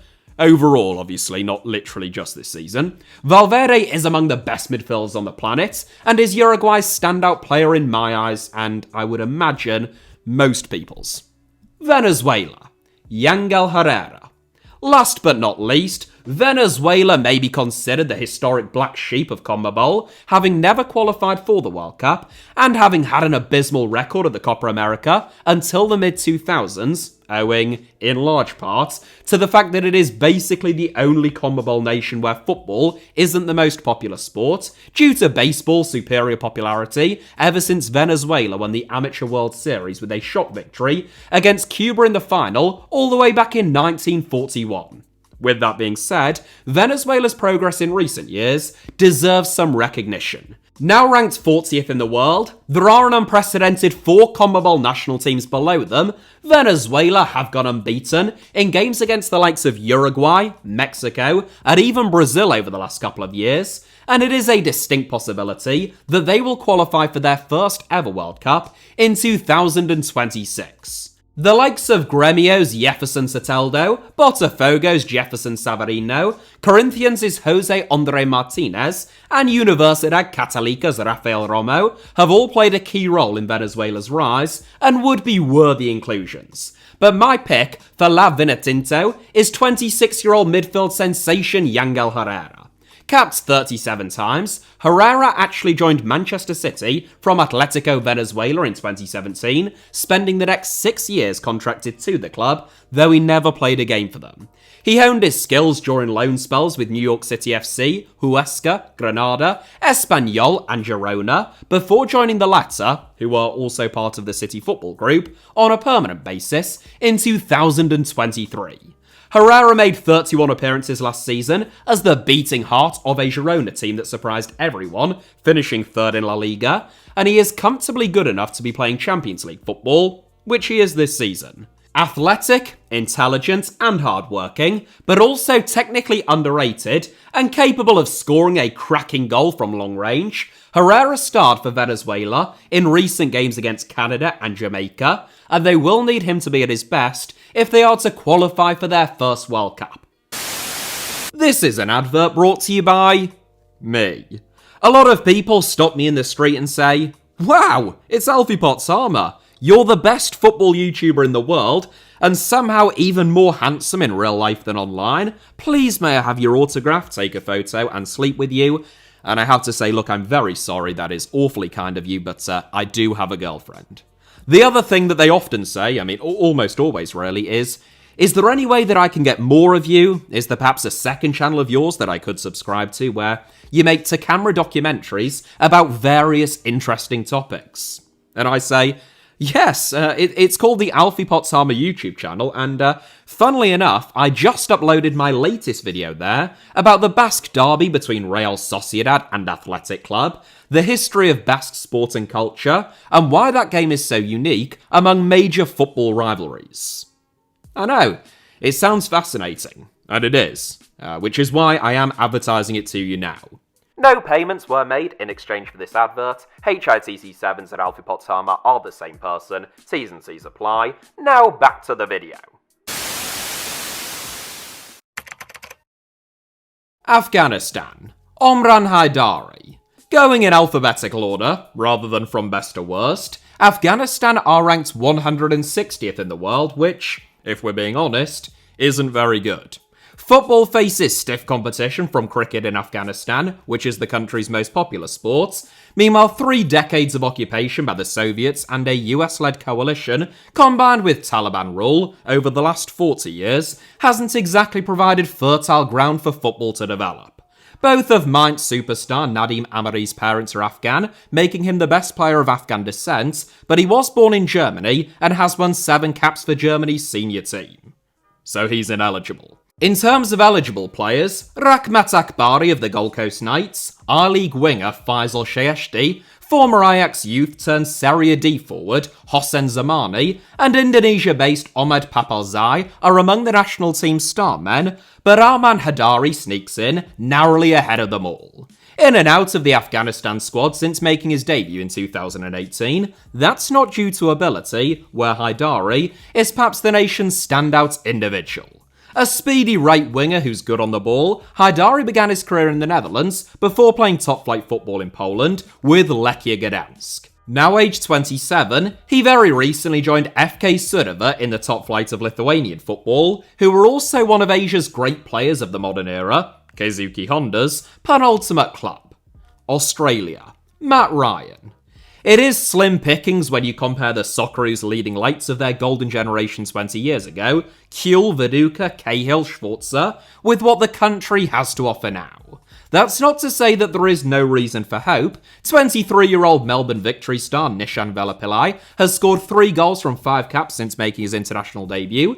Hibs fullback Lewis Miller has impressed in his first 11 caps, and 19-year-old Nestoroy Irankunda, who is on loan at Grasshopper in Switzerland from Bayern Munich, is the man that many people hope, or even expect, to become Australian soccer's next megastar. Sheffield United loanee Harry Suter and St. Pauli captain Jackson Irvine both earn honourable mentions for now, but it is Matt Ryan, age 33, and now capped 97 times, who still just about retains his crown. Formerly of Valencia, Brighton, and very briefly Roma, Ryan recently joined Lens in Ligue 1, becoming their number 1, and he is still the Socceroos captain. Bahrain. Abdullah Yusuf Halal. A country of barely 1.5 million people ranked 12th in Asia, Bahrain punched somewhat above their weight. Mohamed Mahoun and Ali Madan would both feature for several Asian national teams. Meanwhile, 16-year-old Syed Al-Wadai, currently in the youth ranks at Villarreal, recently made his senior international debut. For now, though, it's hard to look beyond Abdullah Yusuf Halal. One of few Bahrainis starring overseas, Yusuf is currently in his second stint with Bohemians in the Czech Republic, having also briefly made a big impression at Persija Jakarta in Indonesia. A pacey 6'4" talisman with good feet for a big lad, Yusuf has scored 13 goals from 89 caps for Bahrain to date, putting him 10th in their all-time scoring charts. Bangladesh. Hamza Chowdhury. Pound for pound, Bangladesh are among the worst national teams in the world. Home to 170 million people, Bangladesh are currently ranked 183rd in the world, below the British Overseas Territory of Montserrat, which has a population of 4,000. Nonetheless, Premier League utility player and FA Cup winner Hamza Chowdhury, who is currently on loan at Sheffield United from Leicester City, recently switched his international allegiance from England to Bangladesh, making this a very easy decision. Born in Loughborough, Chowdhury made 7 appearances for England's under-21s between 2018 and 2019, but he made his Bangladesh debut against India in February of this year. Bhutan, Chencho Gyaltsen. Ranking 1 place above Bangladesh in the FIFA World Rankings, despite having less than 0.5% of Bangladesh's population, Bhutan are comparative international powerhouses. Chencho Gyaltsen, known as CG7 in Bhutan, owing to his perceived similarities with Cristiano Ronaldo, is undoubtedly the nation's star man. Bhutan's first ever fully professional footballer, Gyaltsen is only 28, but he's already transferred an incredible 23 times. A journeyman of epic proportions then, Gyaltsen currently plays his club football for Lalitpur City FC in Nepal, but statistically speaking, that is likely to have changed by the time that you're watching this video. Renowned for his flair and skill, Gyaltsen is already Bhutan's all-time leading goal scorer, appearance holder, and national team captain, and they would probably make him their head of state if they weren't a constitutional monarchy ruled by the Wangchuck dynasty. Brunei. Faik Bolkiah. Speaking of royals, there is absolutely nothing constitutional or parliamentary about Brunei's monarchy. Brunei is an absolute monarchy, where the Sultan exercises all executive power. The House of Bolkiah is often cited as being the second richest royal family in the world, which is very good news for Brunei's best footballer, Faik Bolkiah, who is a member of it. The son of Prince Jeffrey Bolkiah, and therefore the nephew of the current Sultan Hassan al-Bolkiah, Faik Bolkiah was born in America and educated in Britain. He spent time in the Leicester City, Chelsea and Southampton youth ranks before signing his first professional contract with Maritimo in Portugal. Aged 26, Bolkiah has spent the last 4 years playing in Thailand, firstly for Chonburi and now Ratchaburi in the top flight. An honourable mention goes to 23-year-old Hakem Yazid Said, who isn't a member of Brunei's royal family, for his sins, but plays his club football in Singapore and has made a greater contribution than Bolkiah to the national team themselves. Cambodia. Nick Taylor.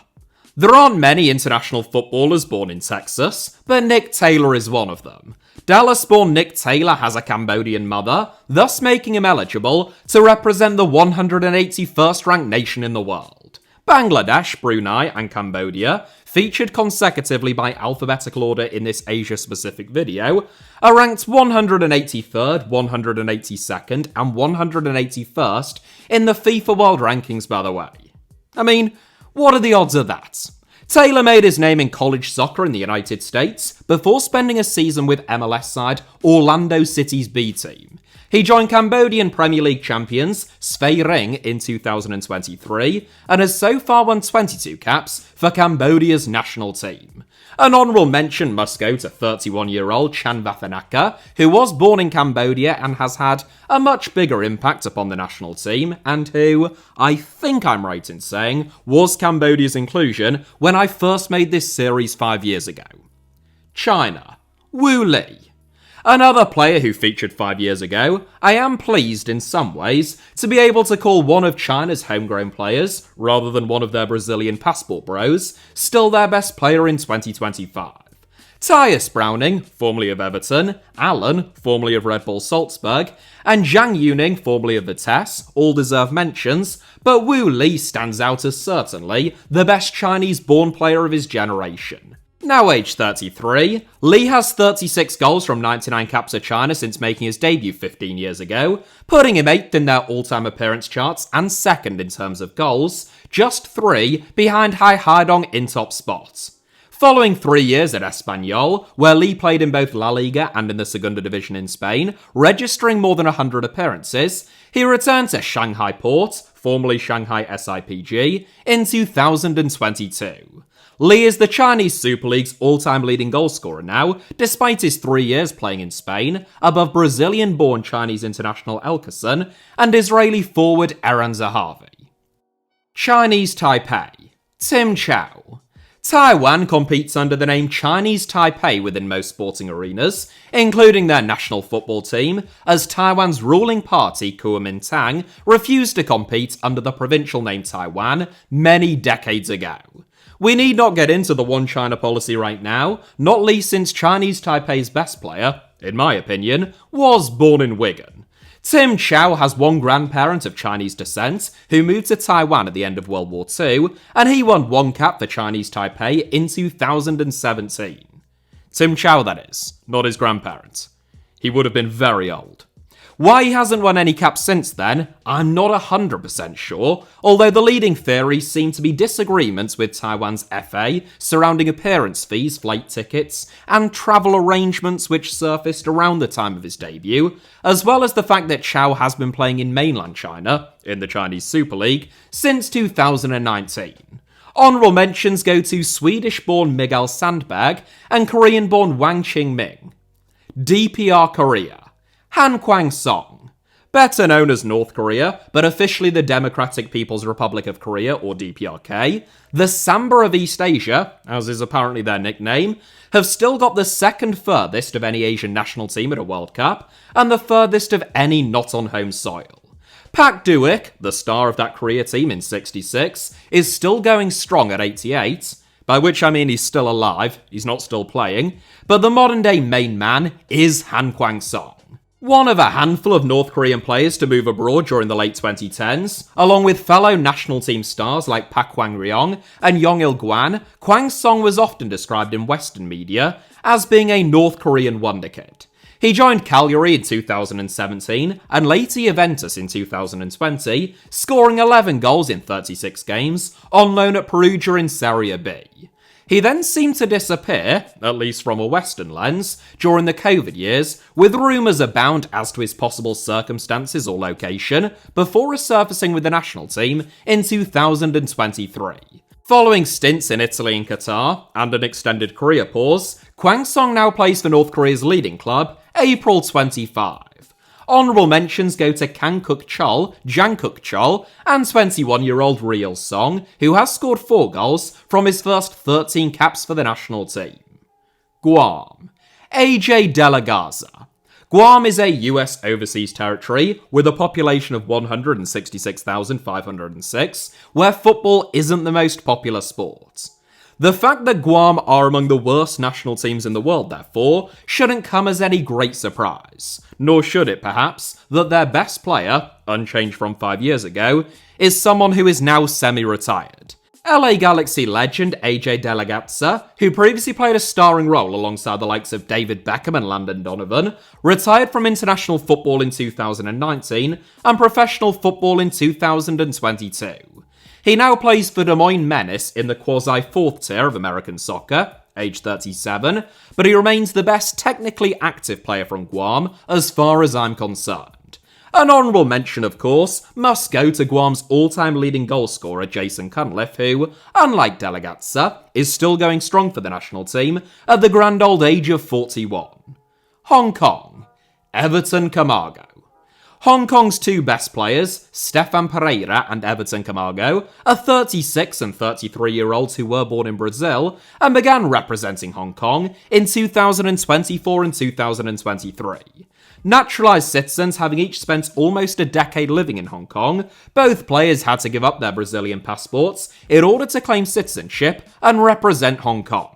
Both are stars for Hong Kong, but Everton, who has scored 46 goals in 77 games for Lee Man in the Hong Kong Premier League, and 9 in 17 so far for Hong Kong since gaining citizenship, has to feature in first. In terms of players who were actually born in Hong Kong, youngsters Michael Udabulitzer, who plays in Germany's 5th tier, and Unga Yu-hei, a 19-year-old playing in China's 2nd tier, are good value for a mention, as perhaps slightly longer-term national team stars.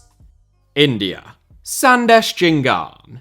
It's the end of an era when Sunil Chhetri isn't an automatic selection as India's main man. Age 40, Chhetri still starts for India, with whom he has scored 95 goals from 153 caps, putting him 4th in the all-time men's international goal-scoring charts, trailing only Cristiano Ronaldo, Lionel Messi and Ali Daei, but it is centre-back Sandesh Jhingan in the year of 2025, who I think is probably the strongest Indian player in the sport, narrowly ahead of Rahul Beke, Lalian Zuala Chante, and the great man Sunil Chhetri. Currently starring for Goa, Jhingan won the 2020-21 AIFF Men's Player of the Year award, he captains the national team, and he has been a standout over the last few international breaks. Indonesia. Tom Hay. Indonesia is an enormous football-obsessed nation with so much untapped potential. Due to a deeply dysfunctional and corrupt domestic football scene blighted by fan violence, as I have covered in a previous video on this channel, most of their best players are of Indonesian descent but were actually born in the Netherlands, the country's former colonial ruler.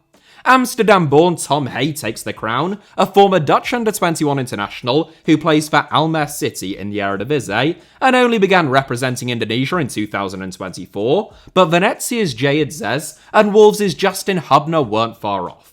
In terms of players born in Indonesia, Oxford United's Marcelino Ferdinand and Persija Jakarta's Rizky Ridho both deserve special shout-outs, aged only 20 and 23, which is hopefully a somewhat positive sign of things to come from this sleeping giant. Iran. Mehdi Taremi. Iran have had three standout players for a while now, Mehdi Taremi, Sardar Azmoun, and Ali Reza Jahanbakhsh, and in that order.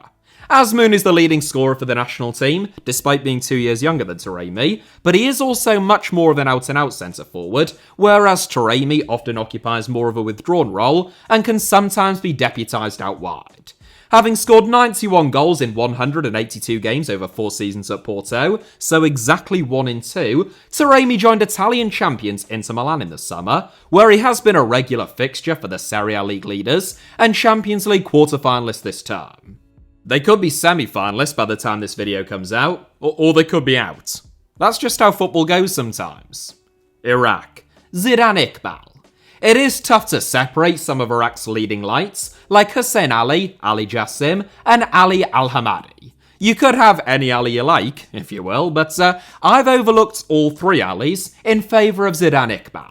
A Manchester United Academy graduate, Iqbal was born in Manchester to a Pakistani father and an Iraqi mother. He made one first-team appearance for the Red Devils as a last-minute substitute in the Champions League, becoming the first British-born South Asian and the first Iraqi to play for Man United, and the first ever British South Asian to play in the Champions League. Iqbal, who has won 17 caps for Iraq since 2022, joined Utrecht in 2023, where he has been a regular fixture in the Eredivisie this season. Japan. Kaoru Mitoma. Japan are the best national team in Asia right now, having enjoyed a tremendous and meticulously thought out rise that I covered in a recent video. There are several excellent Japanese players at this moment in time, from Junya Ito to Hiromasa Morita, but arguably the two standouts are Takefusa Kubo and Kaoru Mitoma. Kubo is the younger of the two, and perhaps has the higher ceiling. He's also already won far more caps than Mitoma, but I still can't look beyond the Brighton man. Having written a university thesis on dribbling, Mitoma knows how to beat a man, literally, better than almost anyone else, and since joining Brighton in 2021, he has been putting his theories into practice. Sought after by the Saudis in the January transfer window, who bid a reported €65 million, Mitoma reportedly turned down their interest because he wants to show more of himself, playing at the highest level. Jordan. Musa Altamari. As ever, I have underestimated how long this video is going to take me, so I'm just going to have to try and speed things up. Musa Altamari is Jordan's star man, ahead of the likes of Yazan Al-Naimat and Ali Alwan, as the only Jordanian currently starring in a Big Five league. Already capped 77 times by Jordan at the age of 27, for whom he has scored 22 goals, Altamari is a gifted right winger who plays for Rennes in Ligue 1, who he only recently joined from crisis-ridden Montpellier. Korea Republic. Son Heung-min. South Korea have three outstanding players in Tottenham's Son Heung-min, Bayern Munich's Kim Min-jae, and PSG's Lee Kang-in. And although it is a tougher call now than at any other stage over the last 10 years, I still think that Son is just about the pick of the bunch. Though widely perceived to have been out of sorts in a wretched Tottenham team this season, Son has still been a virtual ever-present, scoring 11 goals and making 10 assists in all competitions. Hitting double figures for both goals and assists will be a career peak for most players, so it is a mark of Son's standards that he has put up those numbers despite a significant drop-off from previous seasons. With 51 goals from 133 caps to his name, Son is worshipped like a god in South Korea, and he will soon break his country's all-time appearance and goal-scoring records. Kuwait. Mohamed Darham. Preventing prolific Kuwaiti veteran Yusuf Nasser from making this list, Mohamed Darham only began representing Kuwait in 2023. That's because, despite being born in Kuwait, he spent the first 23 years of his life as a stateless person before finally being given a Kuwaiti passport. He has since scored 7 goals and made 6 assists from only 24 caps for the nation that is ranked 134th in the world, who Michel Platini once bizarrely represented. Kyrgyz Republic, Joel Kojo. There are several talented native Kyrgyz footballers like Beknav Almazbekov, Gulzhigit Alikulov, and Alimaron Shukarov, whose names I am doubtless pronouncing flawlessly, as with every player mentioned in this video, but the national team's outstanding individual is Joel Kojo. Born in Ghana, Kojo was naturalised by Kyrgyzstan in 2023, having spent his entire professional career playing there. As soon as he was naturalised, however, he joined Dinamo Samarkand in Uzbekistan, followed by Iranian giants Esteghlal in January 2025. A lightning-quick, instinctive finisher, Kojo has scored 10 goals from 23 caps for Kyrgyzstan to date, and he will be the country's all-time leading goalscorer before long. Laos. Billy Kekyo Fomphone. Just in case the names were getting too easy for me to pronounce, along comes Billy Bloody Kekyon Fomphone. His middle name isn't actually Bloody. He doesn't have one, as far as I'm aware. Better known as Billy Kekyo, and I'm not just saying that to make my life easier, that is actually what he's better known as. Kekyo was born in France to Laotian refugee parents, and he spent time in France's elite Clairefontaine Academy and came through the youth ranks at Strasbourg. Only capped 9 times by Laos between 2021 and 2022 exclusively, by which stage he was already in his 30s, Kekyo nonetheless still scored 9 goals. Semi-retired now, age 35, playing semi-pro football back in France, Kekyo still manages to feature narrowly ahead of American-born Michael Vang and Laos-born Boomphachan Boomkong as Laos' most talented player. They are ranked 190th in the world. Lebanon. Sami Merhek. Lebanon have a handful of decent players, none of whom were born in Lebanon. Sami Merheg was born in Colombia, Basil Gerardi was born in Denmark, Malik Fakro was born in Germany, and Valid Shaura was born in Sierra Leone. Merheg, though only 18 years of age, is already the standout pick. Having just penned his first professional contract with Deportivo Pereira in Colombia's top flight, he has already scored 6 goals from only 6 caps for the national team. Hassan Matuk is Lebanon's all-time leading goal scorer on 26 goals, but on current form, Merheg could threaten that before turning 20. Macau. Chan Man. There are a few Macanese footballers who have tried their hand in Portugal, Macau's former colonial rulers, and Chan Man is one of them. Things never worked out for the 31-year-old in the Algarve, but he is a superstar for both Benfica de Macau and the national team, so the diminutive fullback features narrowly ahead of both Homan Fai and Nuno Pereira, the latter of whom is currently playing in Portugal. Malaysia. Hector Hevel. Malaysia is a big football-loving nation who ought to be much higher than 131st in the FIFA World Rankings. Dutch-born Hector Havel, who won his first cap and scored his first goal for Malaysia in 2025, is the country's best player in my view, just ahead of Endrick, not that one, and Dion Cools, yes that one. An industrious 28-year-old midfielder, Hevel recently joined Portimonense in Portugal's second tier, following stints in Cyprus, Andorra, Spain and China. The Maldives. Mohamed Umar. The Maldives' all-time leading goalscorer Ali Ashfaq, the so-called Man of Steel, recently retired in his late 30s, which means that a slot has just opened up to be the main man from the Maldives. There is a bit less steel about him, he is a 5'5" wide man, and he's probably not far off retirement himself now, but I'm nominating Mohamed Umar. Capped 78 times since making his debut, a whopping 18 years ago, Umar is a 36-year-old winger come fullback come wingback who has spent his entire career playing in the Maldives. Mongolia. Gambayar Gambold. Look, I'll level with you, I'm not an expert on Mongolian football. I mean, sure, don't get me wrong, I know my SP Falcons from my Kasin Kulgud, but I'm not an expert. Nonetheless, I would be willing to fight anyone to the death over the fact that Gambayar Gambold is Mongolia's best player. A 25-year-old winger or number 10, Gambold is the first Mongolian footballer to sign a professional contract in Europe. Formerly of Pushkash Akademia, Gambold has been playing for Kamano in Slovakia since 2021, and he is head and shoulders above any other Mongolian player. I mean, honestly, anyone who thinks about throwing Philippe Chingzorig's name into the mix really ought to apologise. He's not even in the same league as Gambold. Myanmar. Uang 2. Myanmar is a deeply troubled nation right now, which hasn't provided fertile ground for football to prosper for a very long time. Uang Tao, the country's star man, has played his club football in Thailand since 2018. A diminutive number 10 with bags of flair and a dogged determination, 2 won 48 caps for Myanmar, aged 28, and currently plays his club football for Uthai Thani in Thailand's top flight. Nepal. Rohit Chand.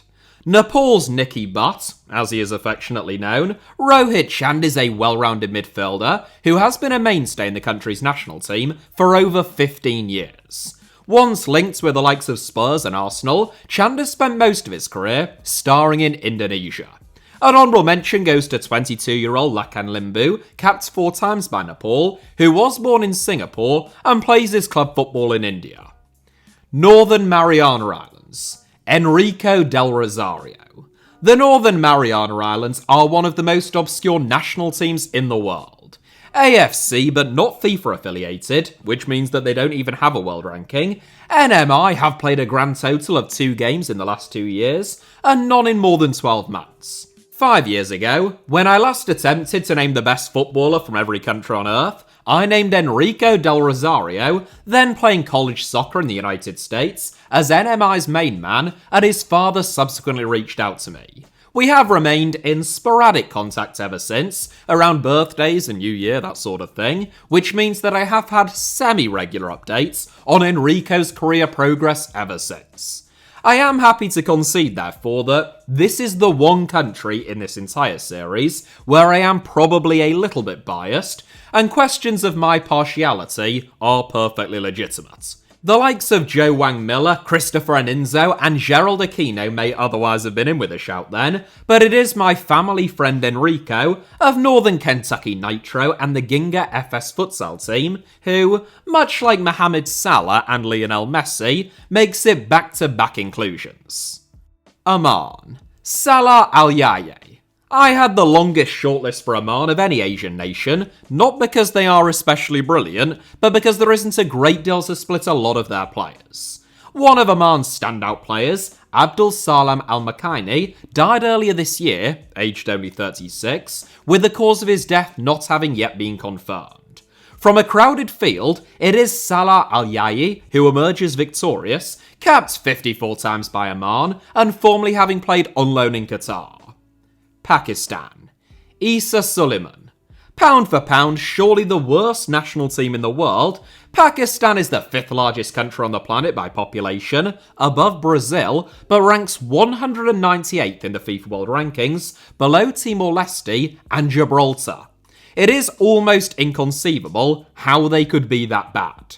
Issa Suleiman, who was born in Birmingham to British Pakistani parents, is the obvious pick as Pakistan's star man, having previously played for England from under 16 through to under 20 level.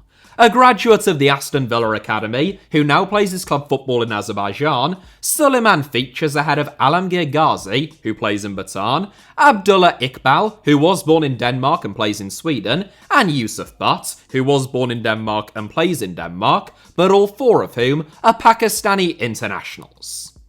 Palestine. Ode Dabar. Given that Palestine is a country under occupation and bombardment, with a besieged population of only 5 million, in direct contrast with Pakistan, they are relative overachievers. Palestine recently beat Iraq and earned a set of draws against South Korea, and star players include NAC Breida's Adam Kayed, Schlausteraklav's Ased Al-Hamlawi, and Zamalek's Yasser Hamed. Palestine's standout player, I would argue though, is Ode Dabar, their 26-year-old forward who has scored 16 goals from just 45 caps to date. A big, industrious centre-forward who was born in Jerusalem, Debar joined Aberdeen on loan from Charleroi a couple of months ago, where he has since scored 3 goals in 9 games. Philippines. Bjorn Martin Christensen. As with a fair few countries in Asia, the best footballers for the Philippines are predominantly players of Filipino descent who were born elsewhere but represent them. So, Simon Lingbo was born in Norway, Gerrit Holtmann was born in Germany, Paul Tabinas was born in Japan, and 19-year-old Santiago Roblico was born in Spain. The country's standout player, I think, probably, is Bjorn Martin Christensen, who was also born in Norway, in Oslo to be specific, and he still plays there now for KFUM Oslo in the Eliteserien. Qatar. Akram Afif. Akram Afif and Almawez Ali have been Qatar's star men for a little while now, but while Sudanese-born Ali is the country's all-time leading goal scorer, with 60 goals at the age of 28, it is Qatari-born Afif who is the more gifted player. Also 28 years of age, Afif began his professional career in Europe with a pen before joining Villarreal in 2016, though he never actually played for the club. He joined Al Sadd back in Qatar in 2018, initially on loan and then on a permanent in 2020, where he has since scored 136 goals in 214 games. A genuinely gifted left-sided forward, Afif is quick, he works hard, he can beat a man, and he is productive in the final third, making him arguably one of Asian football's outstanding individuals. Saudi Arabia. Saud Abdulhamid. Maybe the toughest call in all of Asia. Within the context of this video, I should clarify. I'm sure there are much more difficult calls being made throughout the continent as a whole on a daily basis. But it is tough to overlook Salem Al-Davarsi, who is still very much Saudi Arabia's talisman at the age of 33. But in terms of the country's best player, I think that's probably Saud Abdulhamid. A 25-year-old right-back, capped 42 times by the national team, Abdulhamid is a quick and adventurous right-sided fullback, or, even better still, wing-back. Formerly of Al Ittihad and Al Hilal, whilst many players have left Europe for a payday in Saudi Arabia in recent years, Abdulhamid has made the opposite journey, having joined Roma from Al Hilal last August. Singapore. Iksan Fandi. There are 3 brothers, Iksan, Irfan and Ilhan Fandi, who are all among Singapore's finest players, along with Ryan Stewart, no relation, who plays his club football in Lithuania. Iksan is arguably the finest of the 3, or 4, having scored 19 goals from 38 caps for Singapore since making his debut as a 17-year-old. A star man for BG Pathum United in Thailand, Iksan is a clever forward, and he previously spent a couple of years playing in Norway. Sri Lanka. Claudio Kamenekt. Sri Lanka's best footballers, Claudio Kamenekt, Jack Hingat, and Ahmed Vasim Ravik, were born in Germany and England, and the first 2 only started representing Sri Lanka in 2024. Hopefully that can help propel Sri Lanka up the FIFA World Rankings, as they are currently ranked as the 10th worst national team in the world. Kamenekt edges out the other 2 as a solid enough centre-back who plays for Dynamo Dresden in Germany's 3rd Liga. Syria. Yalil Elias. National team captain Omar Al-Somma remains the best Syrian-born footballer, but the Syrian national team's most talented players are a string of South Americans of Syrian descent. Pablo Sabag from Colombia and Ezequiel Ham and Facundo Mater from Argentina have all become Syrian internationals over the last couple of years. Meanwhile, Greek-born Abdul Rahman Weiss also did a couple of years just before them. Fellow Argentine Yalil Elias is probably the pick of the bunch though, currently on loan at Vélez Sarsfield in the Argentine Primera Division from his parent club, Johor Darul Tazim in Indonesia. Capped 9 times by Syria since 2024, Elias is a smart and hard-working holding midfielder who does the basics well and wouldn't look at all out of place at the top end of the championship, or perhaps even a bottom-end Premier League team. Tajikistan. Parvijon Umarbayev. Tajikistan are ranked outside the top 100 of the FIFA World Rankings, but dare I say, they probably shouldn't be with some of the talent at their disposal. Parvijon Umarbayev, who has spent the last 9 years starring in Bulgaria, is a real gem. Munachekir Jalilov has a sharp eye for goal, and Rustam Swarov promises to be the future of the Tajik attack. come to think of it. Maybe the problem is that all of their best players are forwards or number 10s. Umarbayev takes it just about as probably the country's most gifted player of the modern era. Thailand. Supanat Muantar. The youngest goal scorer in the history of the AFC Champions League, Supanat Muantar scored his first Champions League goal for Buriram United as a 16-year-old, and he still plays for the club now. Muantar went on loan to OH Leuven in Belgium last season, but struggled to make a major impression, which means he's back tearing up Thailand's top flight again now. Still only 22 years old, Muantar has already scored 15 goals from 36 caps for Thailand, and he could threaten their all-time appearance and goal-scoring records by the time that he hangs up his boots. Consequently, he features ahead of teammate Thiraton Bunmatan, Chanatip Songkrasin, who I think featured for Thailand 5 years ago, and Supachok Sarachat, who plays his club football in Japan's second tier. Timor-Leste. Gali Freitas. We all have our own personal preferences when it comes to our favourite footballers from Timor-Leste. I'm personally a big fan of João Pedro due to the way in which he can beat a man. A friend of mine is a big advocate for 19-year-old Zenivio, who he thinks is destined for stardom. And of course, we all love big Patrick Fabinho, who won 1 cap for Timor-Leste 10 years ago, before the Asian Football Confederation ruled that he and 11 other Brazilians weren't actually eligible to represent them. We ought not let our personal biases cloud our judgment, though, or obscure the fact that Gali Freitas is quite obviously the country's star man. At just 20 years of age, Freitas is already ripping it up in Indonesia and has 2 goals from 13 caps for the national team. If he can develop as hoped, Timor-Leste can wave goodbye to lowly 197th place in the FIFA World Rankings and start to look up to the dizzying heights of 192nd, 187th, and maybe, who knows, even 184th. Turkmenistan. Ruslan Mingazov. It's bad news for Belarus-based Timur Chayu, who just about misses out, but I think the best Turkmen footballer, is still Ruslan Mingazov. Formerly of Slavia Prague and Shakhtar Karagandy, Mazarov has been one of the standout players in Hong Kong ever since he joined Kitchi in 2022.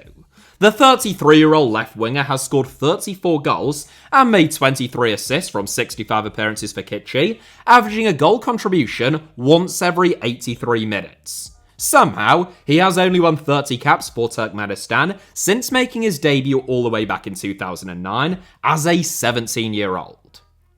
The United Arab Emirates. Harib Abdallah. Former UAE starman Omar Abdul Rahman's career has taken a slight detour off the edge of a cliff.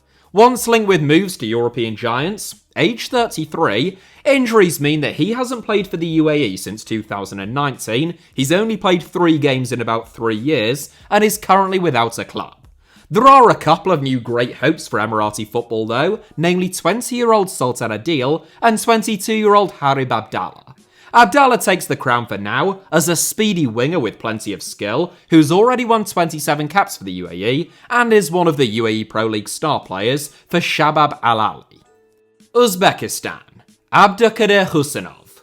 Don't go sleeping on Uzbek football. Ranked 57th in the world in climbing, Uzbekistan boasts the likes of Roma forward and national team captain Eldor Shomurodov, who has scored a record-breaking 41 goals from 80 caps for the national team, CSKA Moscow wide man Abuzbek Faizalayev, and Ruben Kazan's defensive rock Rustam Ashamatov. Perhaps it should come as little surprise that they've only lost 1 game in the last 18 months.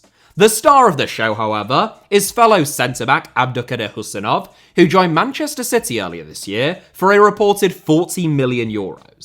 Still aged only 21, following a nightmare debut, Husinov has started to illustrate some of his qualities, and he ought to go on to become Uzbekistan's captain and most capped player of all time. I said capped, to be clear, not clapped. Vietnam.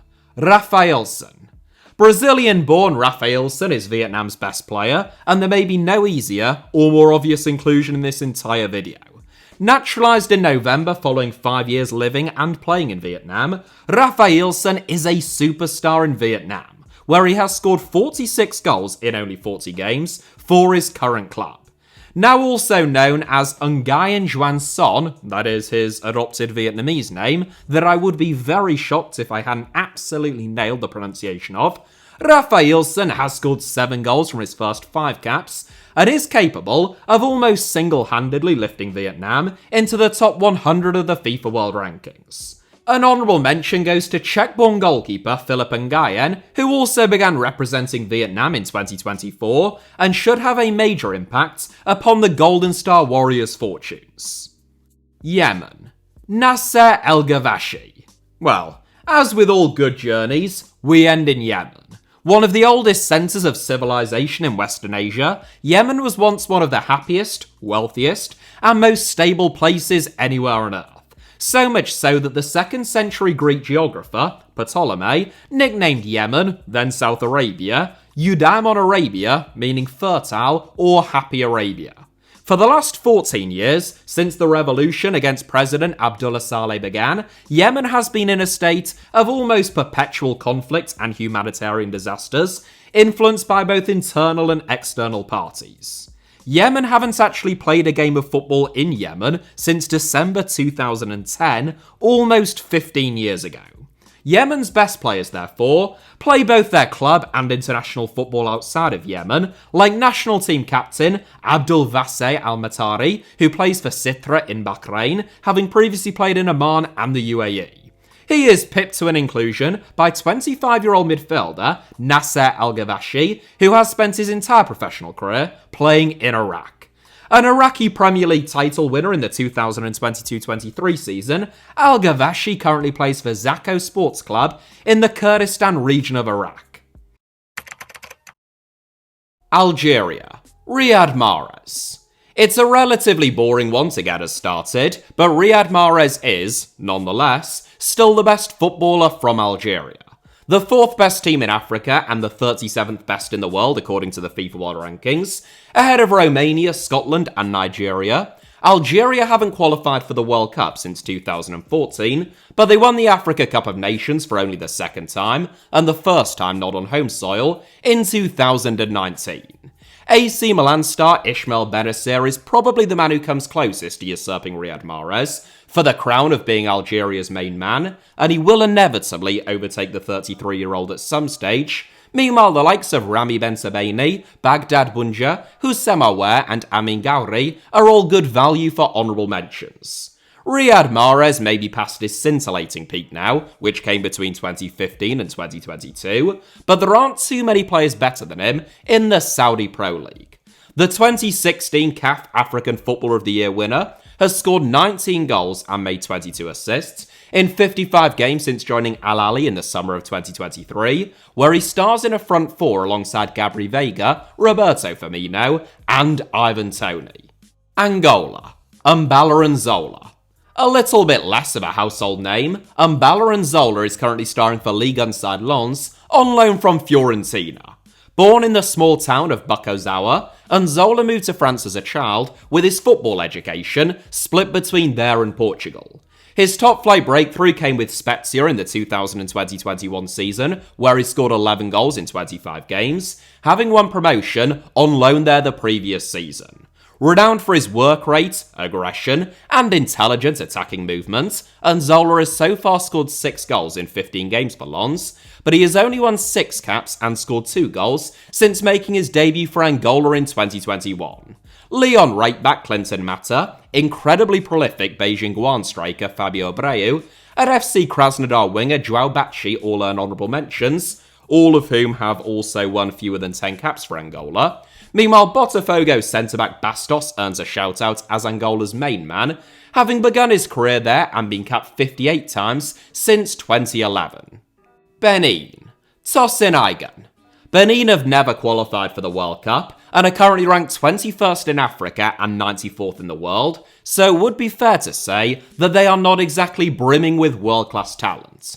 Their greatest player of the modern era at least, Stéphane Sessegnon, retired from football in 2023, now age 40, which leaves Nigeria-born forward Tosin Aigan as my pick for Benin. There are bigger names, former Premier League striker Steve Mooney, who now plays for Augsburg in the Bundesliga for one, but he has barely featured and hasn't yet scored a goal this season. Ludogorets Razgrad's Olivier Verdon and Troyes' Junior Leighton were also in contention, but it is fellow Ligue 2 star Tosin Aegon who gets the nod for now.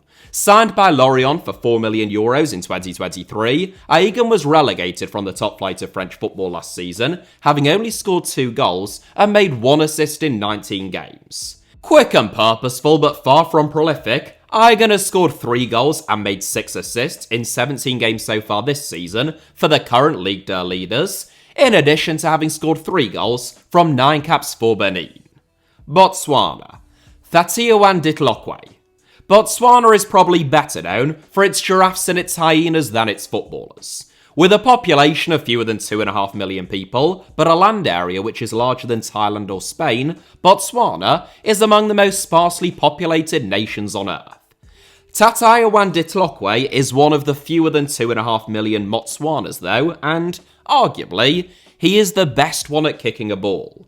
Capped 26 times at the age of 26, Ditlokwe is a centre-back who plays his club football for South African giants Kaizer Chiefs, having previously spent 3 years starring for SuperSport United. Honourable mentions, of course, go to goalkeeper Jovan Nikolic, who plays in the 4th tier of Portuguese football, midfielder Gape Mahutswe, who plays in Algeria, left winger Kabilo Siakanyang, who plays in Morocco, and striker Tumasang Orobenye, who also plays in Morocco. An apology at this stage just for the entirety of this video for some of these pronunciations. I'm trying my best, I promise. A special shout out must also go to Brandon Wilson, a defensive midfielder who was born in Botswana to English parents, raised in England from the age of 2, Australia from the age of 10, and now plays his club football for Bali United in Indonesia, who recently declared himself for Botswana and received a senior call-up, but hasn't yet represented the national team owing to complications regarding his citizenship. Burkina Faso. Edmond Tapsoba. A relatively easy one because Edmond Tapsoba is a truly outstanding centre-back who played a pivotal role in Bayer Leverkusen winning their first ever Bundesliga title last season, but Burkina Faso, who have made 3 Africa Cup of Nations semi and 1 final appearance since 2013, have a handful of standout players. Tapsoba is the star man, capped 51 times, aged 25, putting him on course to become Burkina Faso's most capped player of all time, and now probably a top 20 centre-back in world football. But Shakhtar Donetsk forward Lassina Traoré, his cousin, Ajax star, and Burkina Faso captain Bertrand Traoré, and, arguably most notably of all on current form, Bournemouth's Dango Ouattara, who has scored 10 goals from 28 caps for Burkina Faso, all earn very honourable mentions. Burundi. Youssef Ndayishimiye. There is disappointment in store if you were expecting former Premier League star Saido Berahino to feature for Burundi, who barely warrants an honourable mention for the world's 139th ranked national team at this stage, whereas Wideman, beyond the new Kana Kimana, who currently plays his club football in the Czech Republic, and Belgian-born Beerschot star Marco Veymans are all good value for at least a mention.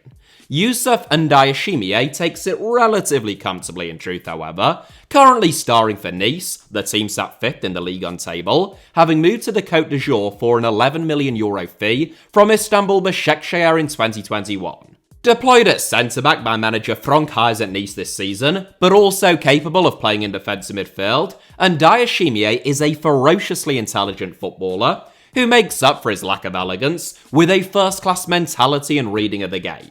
He has been capped 21 times by Burundi to date, who have only ever once qualified for AFCON, let alone the World Cup.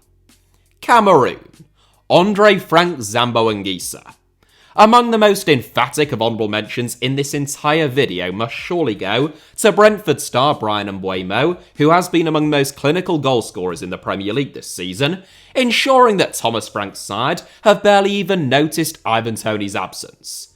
Manchester United's Andre Onana, Saudi Pro League star George Kevin Nkudu, and yes, still, he's actually only 32, national team captain Vincent Aboubakar are also deserving of mentions. But Andre Frank Zambo Anguissa is an absolute gem. Formerly of Fulham, of course, where he spent 2 seasons in the Premier League and was relegated in both of them, Anguissa joined Napoli in 2022, following a season-long loan there, for a cut price fee of €16 million. brilliant at breaking with the ball from midfield, and Gisa is a fantastic athlete, a committed ball winner, and a frequently underrated technician. He was key to Napoli's unexpected 2022-23 Serie A title-winning campaign, and aged 29, he is perhaps playing the finest football of his career so far this season. Cape Verde. Logan Costa. Cape Verde were one of the most exciting teams to watch at the last AFCON, where they topped a group containing African giants Egypt and Ghana, and only lost in extra time against South Africa in the quarter-finals. With a population of barely 500,000 people, Cape Verde is the third smallest country in Africa, but the national team draws upon an impressive diaspora of footballers. Logan Costa, unsurprisingly, wasn't born in Cape Verde, and nor were the likes of Fernando Varela, Gary Rodriguez, and former Manchester United man Bebe, who were all born in either Portugal or the Netherlands, but he has been capped 22 times by the national team to date. Costa was born in Paris, and he represented France at under 16 and 17 level before switching his international allegiances in 2022. A bright and capable centre-back, Costa enjoyed a breakout campaign at Toulouse last season, leading to an €18 million move to Villarreal. Central African Republic. Geoffrey Kondogbia.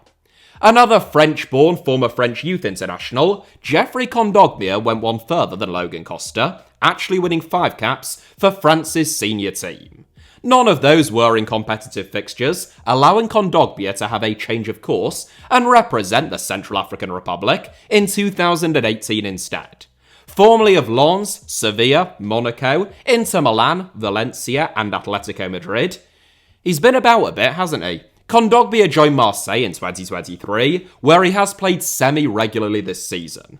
An industrious and tough-tackling midfielder, Kondogbia featured for the Central African Republic when I last made this series, 5 or 6 years ago, and he features yet again now. Shoutouts go to Rennes goalkeeper Geoffrey Lombe, Debrecen midfielder Amos Yuga, and Omion striker Louis Mafuta, all of whom were born in France, but Kondogbia dogwalks this one. Chad. Marius Muandilmadji.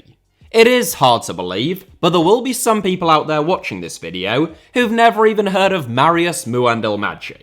Don't mock them though, for they are the fortunate among us, as they are only just experiencing the joy of first discovering him right now. A 6'3" workhorse of a centre-forward, Muandilmadji had a 1-in-1 record up front for Porto. That is to say, he literally played one game and scored 1 goal. Signed by Saron in Belgium in 2021, Muandilmadji joined Turkish Super League side Samsunspor in 2023, where he has since scored 16 goals and made 6 assists in 50 appearances. Aged 26, Muandilmadji has burst into life this season, averaging a goal contribution once every 150 minutes. That is great news for him, because it makes him Chad's star man, but it is bad news for the likes of Kuwait-based Casimir Ninga and Indonesia-based Ezekiel Ndusel, who might otherwise have had a shot at featuring. Chad's national team is among the worst in Africa, and in the world, ranked 176th out of 210 teams in total. Comoros. Ryan Lutin. From the minnows of Chad to the giants of Comoros, Chad actually has a population which is over 20 times the size of Comoros' population, but a bit like Cape Verde, Comoros is an island nation with a talented diaspora and a stronger pool of players and national team as a result. Ryan Lutin is the standout, a diminutive 22-year-old midfield playmaker who plays for Omion in Ligue 2, but former Red Star Belgrade talisman Ben Nabohan, now aged 35 and back playing in Serbia, and fellow diminutive Ligue 2 midfielder Mohamed Youssef, who plays for Ajaccio, could just as easily have featured. Congo. Antoine Makumbu. Congo aren't great, they are ranked 128th in the world, but if they could get their best players playing for them on a regular basis, I'd back them to rise steadily up those rankings. Antoine Makumbu is a gifted and tireless midfield workhorse, capped 17 times, who plays for Cagliari in Serie A. Silver Gambula is a powerful target man, capped 25 times, who plays for Young Boys in the Swiss Super League. Francis Nzamba is a really promising young centre-back, capped once, who currently plays in Turkey's second tier on loan from Istanbul Başakşehir. Gabriel Charpentier is a selfless striker, capped twice, who plays for Parma in Serie A. and Gais Makuta is a fantastic athlete, capped 20 times, who plays for Alanyaspor in the Turkish Super League. It is a depth of talent which means that Congo really ought to at least qualify semi-regularly for AFCON, something which they have only done once in over 20 years, and it is French-born Makumbu, who has been a regular fixture at Calgary this season, who is probably the pick of the bunch. Djibouti. Anas Farah Ali. A country that you will know well if you watch my documentary about Djibouti's bizarre billionaire bankrolled football club in one of the lowest ranked leagues in world football. Djibouti isn't just a series of overseas military bases, it is also a country with its own national football team. They are ranked 191st in the world, which, let's not beat around the bush, is appalling. They are below Mongolia, the Cook Islands, and American Samoa for crying out loud, and their best player, by some distance, was born and raised in Norway. A versatile young midfielder and forward with a good touch and technique, Farah Ali even represented Norway at under 15, 16, 17 and 18 level, but when a senior call-up never arrived, the former Fredrikstad turned current Moss FK man decided to represent one of the worst national teams on the planet instead, and instantly became their star man. DR Congo. Yohan Wissa. One Brentford star, Brian Mbeumo, may miss out as being the best player from an African nation, but Yohan Wissa does not. That isn't because Wissa is better than Mbeumo, he isn't, but because DR Congo aren't as good as Cameroon. The Democratic Republic of the Congo is the 4th largest country in Africa by population, and the 14th largest in the world, home to over 100 million people, but it is also among the most deeply troubled, conflict, and crisis-ridden as well. That is why Yohan Wissa's parents, like a lot of Congolese people, moved elsewhere in the world for a better life, and Wissa was born and raised in the hotbed of talent that is the suburbs of Paris. A first-class professional with a bit of pace and a nous for goal, Wissa joined Brentford 4 seasons ago, and he has improved literally every season that he has been in West London. The scorer of 5 goals from 29 caps for DR Congo, Wissa features in this video ahead of the varied talents of Montpellier's Dimitri Bertau, Marseille's Chancellor Mbemba, Besiktas's Arthur Masuaku, Ipswich Town's Axel Twanzebe, West Brom's Grady Diangana, and Real Betis's Cedric Bakambu. Egypt. Mohamed Salah. The easiest decision in this entire video, Mohamed Salah isn't just the best Egyptian footballer right now, he is by far the best player from Africa as a whole, and, arguably, at this stage, I think that you could make a compelling case that he is the greatest African footballer of all time. Certainly, if you were to discount the likes of Mario Coluna and Eusebio, who were born in colonial Mozambique but represented Portugal, I think the argument for Salah is at the very least as compelling as any of Drogba, Eto'o or Weah, and probably more so at this stage. Sometimes accused of not being as aesthetically pleasing as other players of his calibre, of which there are vanishingly few, the fact of the matter is that Salah has scored 232 goals and made 105 assists in 379 appearances for Liverpool, averaging a goal contribution once every 91 minutes over a period of more than 7 years. That is an utterly absurd level of output, and for Egypt, Salah has scored 59 goals in 103 games, putting him just 10 goals behind Egypt's all-time leading goal scorer, Hossem Hassan. Equatorial Guinea. Sol Koko. Abundant in natural resources, Equatorial Guinea is among the richest countries in Africa by GDP per capita, but following 200 years of Spanish colonial rule, the bloody post-independence dictatorship of Francisco Macias Nguema, and the current totalitarian regime led by his nephew, Teodoro Obiang Nguema Umbasoga, Equatorial Guinea's wealth is incredibly unevenly distributed, and over half the country is seriously impoverished. The nation's football team is on the rise though, so that probably balances that out, successfully qualifying for AFCON 2025, having reached the quarter-finals of the previous tournament. The star player for the National Thunder, as they are nicknamed, is Sol Koko. Born on the Spanish island of Lanzarote just off the coast of Africa, Koko was eligible to represent either Spain, Equatorial Guinea, or Nigeria. He chose to follow in his Equator Guinean father's footsteps, making his international debut in 2017. a gifted ball-playing centre-back with the occasional thunderbolt from range as part of his arsenal, Coco made his name with Las Palmas in La Liga and in the Segunda Division before joining Serie A side Torino last summer for a reported €7.5 million. Eritrea. Mohamed Sayed.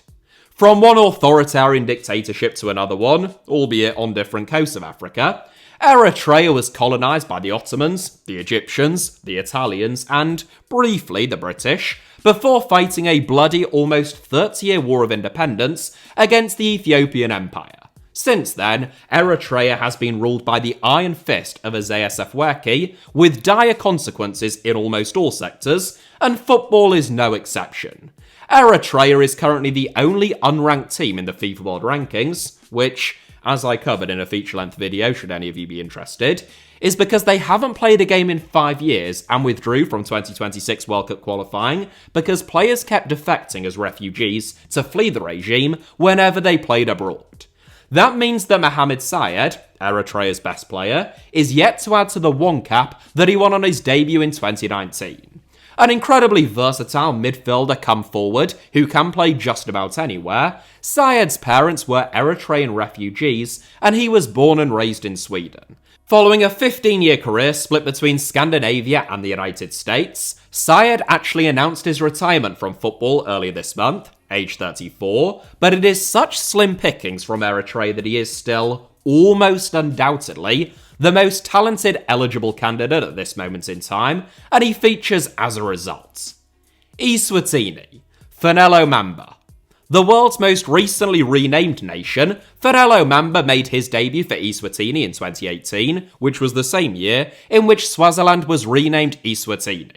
A former British colony and the last absolute monarchy left in Africa, Eswatini is ruled by Mswati III, who enjoys a lavish lifestyle and a $61 million annual household budget provided by the state, while most Swazis or Liswatis live on less than $1.25 a day.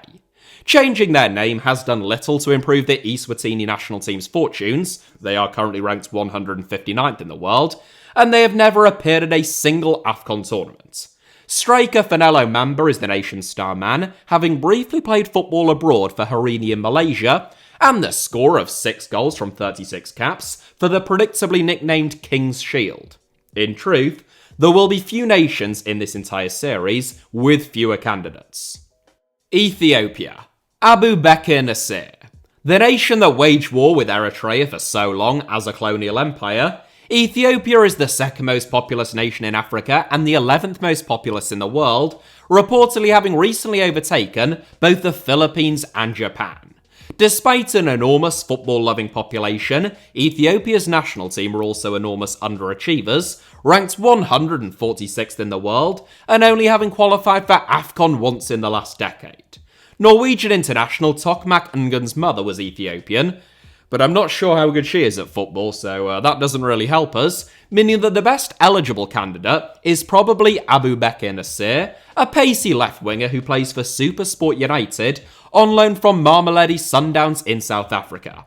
An honourable mention goes to Serie C defender Eyob Zambataro, who was born in Ethiopia, but adopted by Italians after being orphaned, and hasn't yet represented the national team. He would certainly improve them though. Gabon. Pierre-Emerick Aubameyang. Gabon's greatest player of all time, Pierre-Emerick Aubameyang is another rare repeat inclusion from the last time that I made this series 5 or 6 years ago, but it was much closer this time around. Age 35, Aubameyang is currently playing for Saudi Aramco-owned Al Qadsiya in the Saudi Pro League, who have an average attendance of less than 8,000. Aubameyang's 8 goals in 15 games since arriving in Kobar is enough to hold off the challenge of 30-year-old Major League Soccer star Dennis Bouanga, who has been absolutely electric since signing for LAFC in 2022. The former Ligue 1 star has 69 goals and 31 assists in 106 games since moving to California, averaging better than a goal contribution every 90 minutes. Red Star Belgrade's Gyula Kanga and Wolves' Mario Lemina also earn mentions for a Gabon team which really ought to be qualifying for AFCON in 2025. The Gambia. Yankuba Minteh. Fun fact, the Gambia is one of only 2 countries that insist on the definite article being included in their name, along with the Bahamas, and their president, Adama Barrow, is an Arsenal supporter, having begun supporting the club while he was living in England. 2 fun facts for the price of 1 there. Though small and relatively weak as a national team, the Gambia actually have a few really talented players, including Musa Barrow, no relation to the president, who is currently making mincemeat of the Saudi Pro League following several years starring in Serie A. He narrowly misses out to Yankuba Minte, who was sensational on loan at Feyenoord last season, preceding a £30 million move to Brighton before Minte had even played a game for Newcastle United. An exciting wide man with pace to burn, Minte has scored 3 goals and made 3 assists for Brighton so far this season, still aged only 20, and he really ought to become the Gambia's most capped and highest scoring player of all time by the time that he hangs up his boots. Ghana. Inaki Williams. One of the historic powerhouses of African football, 4-time AFCON winners Ghana are in a miserable period right now, and I am currently researching a video about their fairly shocking demise. That is a reminder to subscribe there, in case that wasn't obvious, and in case you haven't already. Despite their woeful form, Ghana still have several highly talented individuals, whether that be West Ham's Mohamed Kudus, Arsenal's number 5, or Bournemouth's Antoine Semenyo. Athletic Club's Inaki Williams is the standout nonetheless, narrowly ahead of Kudus in my view, having been electric once again in La Liga this season. Born and raised in Bilbao, making him eligible to represent Athletic Club, Williams won 1 cap for Spain in 2016, but while his brother Nico won the Euros with Spain last summer, Inaki switched his allegiances to Ghana in 2022. Quick, tricky, and highly productive in the final third, Williams has 10 goal contributions in 19 games so far this season, but he has only scored 1 goal from 21 caps for struggling Ghana to date. Guinea. Serhou Guirassy. Almost as easy as including Mohamed Salah, Serhou Guirassy is one of the outstanding African internationals in world football right now, enjoying an impressive debut campaign at Borussia Dortmund. A late bloomer in some ways, 28-year-old Guirassy had motored along nicely in Ligue 1 for a number of years, but it was at Stuttgart last season that he emphatically burst into life. His incredible 30 goals in 30 games was second only to Harry Kane in the Bundesliga, and it helped to fire Stuttgart from 16th place and a relegation playoff the previous season, all the way up into 2nd, above Bayern Munich. A bargain €18 million move to Borussia Dortmund followed, where Guirassy has since scored 7 goals in 15 games. Born in France, and a star man for France's under-19s and 20s, Guirassy has already scored 9 goals from 21 caps for Guinea since making his senior international debut in 2022. Guinea-Bissau. Berto. Bloody hell, are we still only on G? Who knew that there were so many countries in Africa? Apologies for the terseness from this point onwards. I know that you all love my fun facts, but I'd best start getting a move on. Guinea-Bissau is a small country that punches above its weight in African football, and while Everton striker Berto might be a bit of a punchline in the Premier League, there is a reason why he commanded a €30 million transfer fee.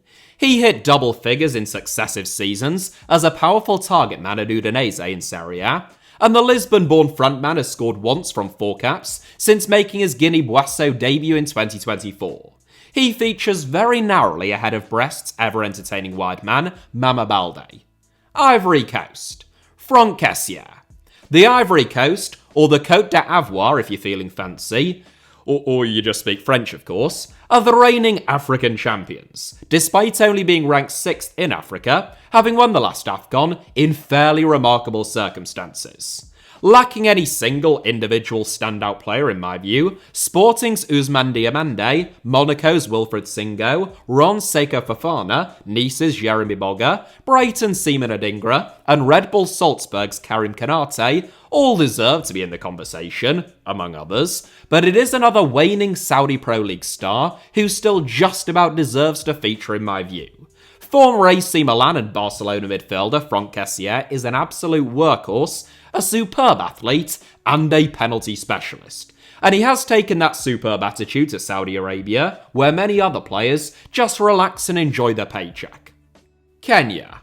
Joseph Akumu.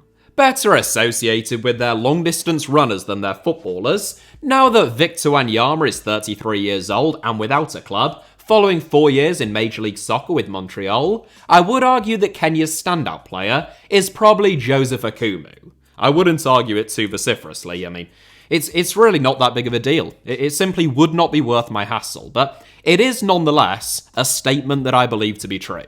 Capped 20 times, Akumu is a towering centre-back who didn't start playing in Europe until the age of 22. Now aged 27 and contracted to Ligue 1 side Rome, he has been really solid this season and deserves the recognition, even if Wanyama remains a much bigger name. Lesotho. Thabiso Brown. A nation of barely 2 million people surrounded entirely by South Africa, Lesotho's player pool isn't enormous, and that is reflected in the lowly ranking of their national team. Sarah Muttabang, Katleho Makatang, and Thabiso Brown are the three outstanding candidates, the first two of whom play their club football in neighbouring South Africa. Meanwhile, Brown, the pick of the trio, plays for Jiangsu Lushan in the second tier of Chinese football. Among the world's best-travelled strikers, Brown was born in Lesotho and played in Bolivia and in Peru before relocating to China in 2023. Liberia. Oscar Dawley. Liberia is the home of arguably Africa's greatest ever footballer and the continent's only Ballon d'Or winner to date, but even with George Weah, Liberia's team as a whole was always too weak to make any significant waves in international football. The same is true, albeit to a much lesser extent, with Oscar Dawley, who is by some distance the country's star man right now. Born Murphy Dawley but nicknamed Oscar by a former coach because he felt his style of play resembled the Brazilians, Dawley has played his club football in Europe since 2016 and in the Czech Republic to be specific since 2018, currently starring for one of the country's two biggest and most successful clubs, Slavia Prague. Libya. Al-Mazrati.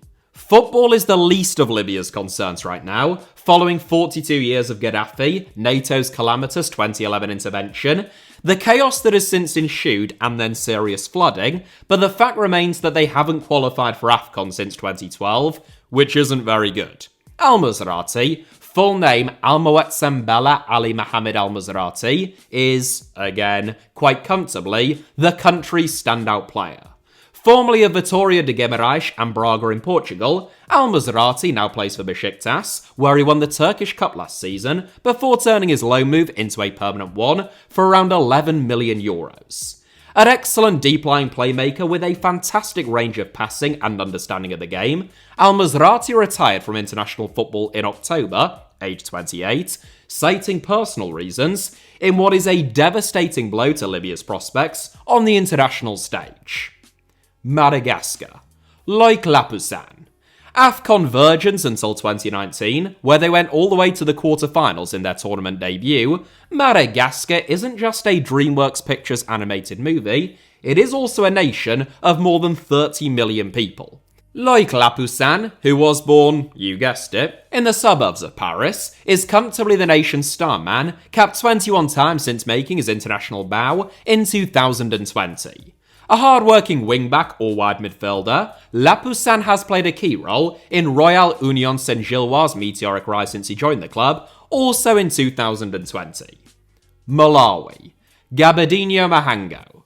Possibly the shortest talisman in all of world football, 5'4" Gabadinho Mahango has scored 18 goals from 72 caps for Malawi since making his international debut in 2012. Renowned for his searing pace and for playing on the shoulder of the last defender, Mahango has spent almost his entire career playing in South Africa, currently for Marumo Gallants. Mali. Yves Bissouma.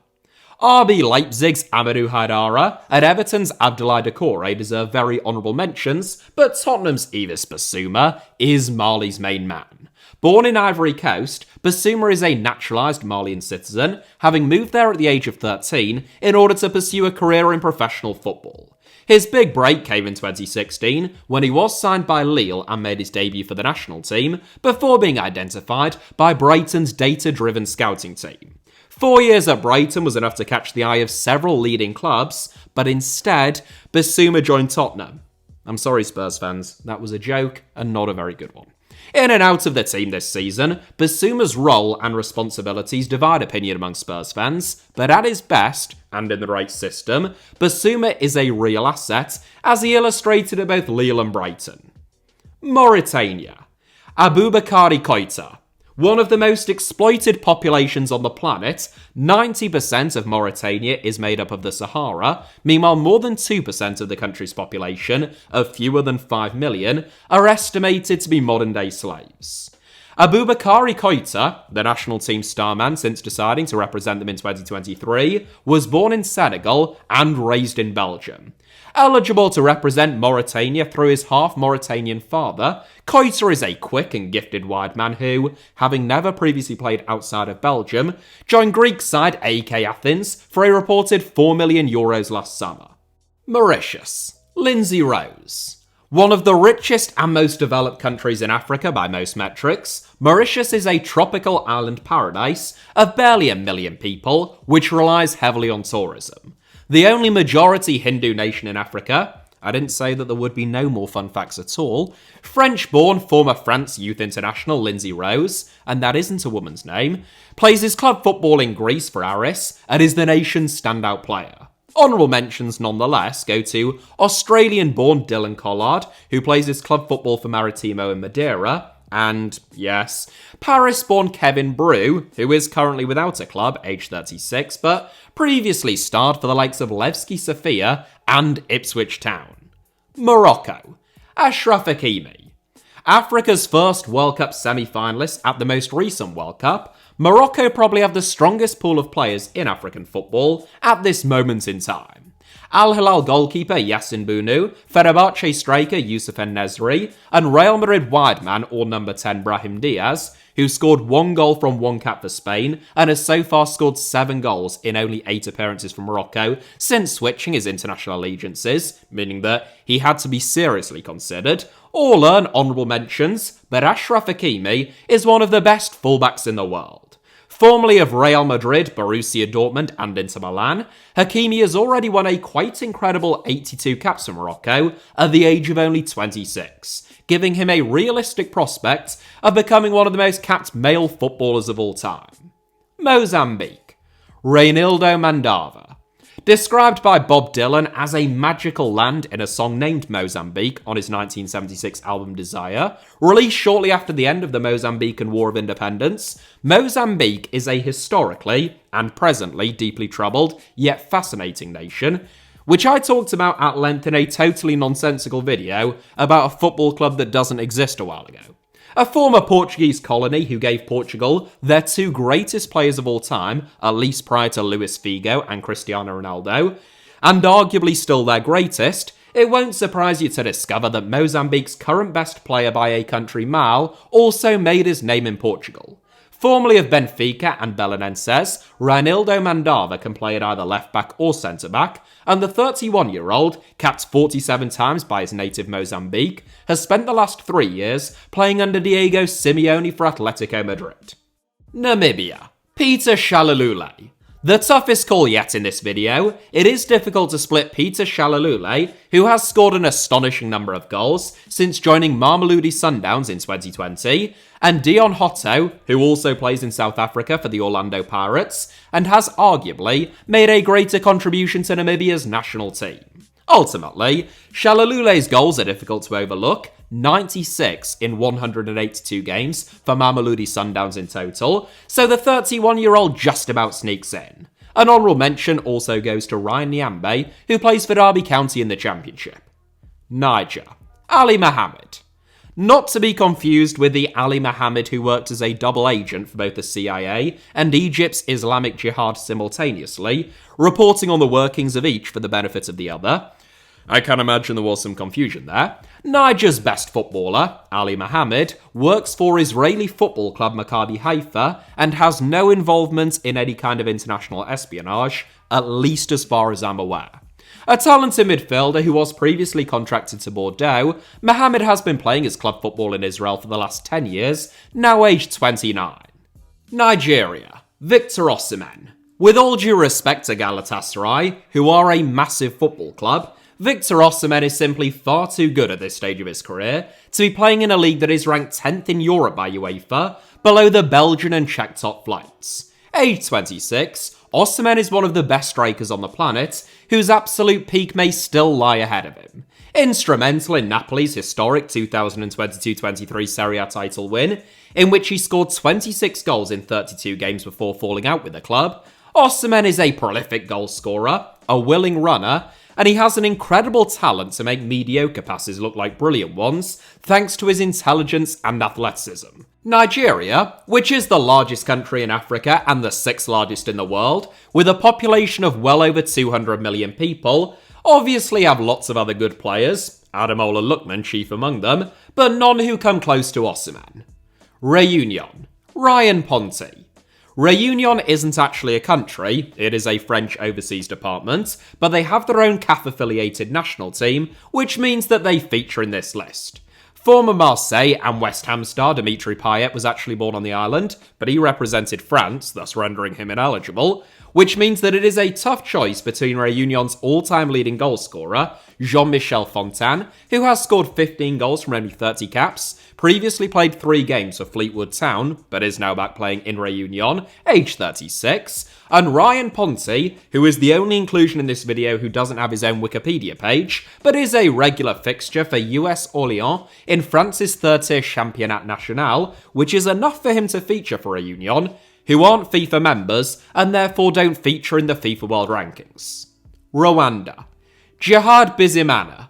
Capped 62 times, Rwanda's Djihad Bizimana is a 28-year-old midfielder who plays for Kiev Baskevia in the Ukrainian Premier League. He is almost certainly Rwanda's best player right now, but American-based forward Innocent Nshuti is good value for an honourable mention. Sao Tome and Principe. Louis Lille. The 3rd smallest country in Africa by population and the 4th worst national team, according to the FIFA World Rankings, don't let that blind you to the fact that Louis Lille is one of football's all-time great journeyman centre-forwards. Born in Portugal, Lille has played for an incredible 20 different clubs in a career so far spanning 18 years, taking him to 9 different countries across 4 different continents. He is Sao Tome and Principe's captain and all-time leading goal scorer, now age 37, and he still just about gets the nod as their best player, ahead of Gil Carvalho, who was born in Portugal and plays non-league football in England, and Haramis, who was actually born in Sao Tome and Principe and now plays second-tier football in Portugal. Senegal. Sadio Mane. The gap isn't as big as it once was, but Sadio Mane still sees off the competition of Ismaila Sarr, Nicholas Jackson, Kalidou Koulibaly, and Idrissa Gueye as Senegal's star man. Integral to Premier League and Champions League title-winning campaigns at Liverpool, Mane has scored 26 goals in 75 games since joining Al Nassr in Saudi Arabia, as well as marrying a teenager.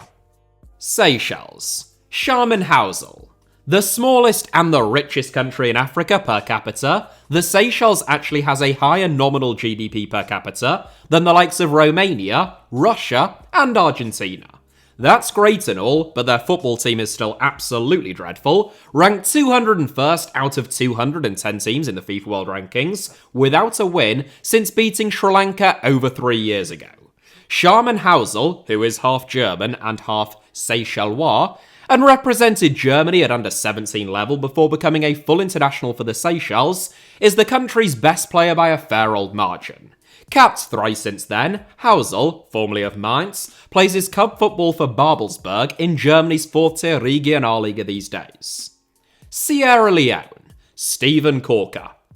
A man who has battled back from serious addiction and mental health difficulties to become Sierra Leone's star man, Steven Corker won 1 cap and scored 1 goal for England back in 2012 when he was at the height of his reputation, prior to joining Cardiff City for a club record £8 million and Queen's Park Rangers for a fee even bigger than that one. Corker made his Sierra Leone debut in 2022, age 30, 10 years after his England debut, after enjoying a career renaissance in the Turkish Super League. Capped 18 times to date, following a brief foray into player management in Spain, Corker is back playing in Turkey again now. Korka is a member of the Korka family of Sierra Leone and a descendant of the highly influential and wealthy 17th century slave trader Thomas Korka, hence his eligibility to represent Sierra Leone. Honourable mentions go to Middlesbrough's Alex Bangura, Plymouth Argyle's Mustafa Bundu, and Chisena's Augustus Kagbo. Somalia. Bilal and Jay. There are some brilliant young footballers within the Somalian diaspora, especially in Scandinavia, including Taha Ali, who won his first cap for Sweden 12 months ago.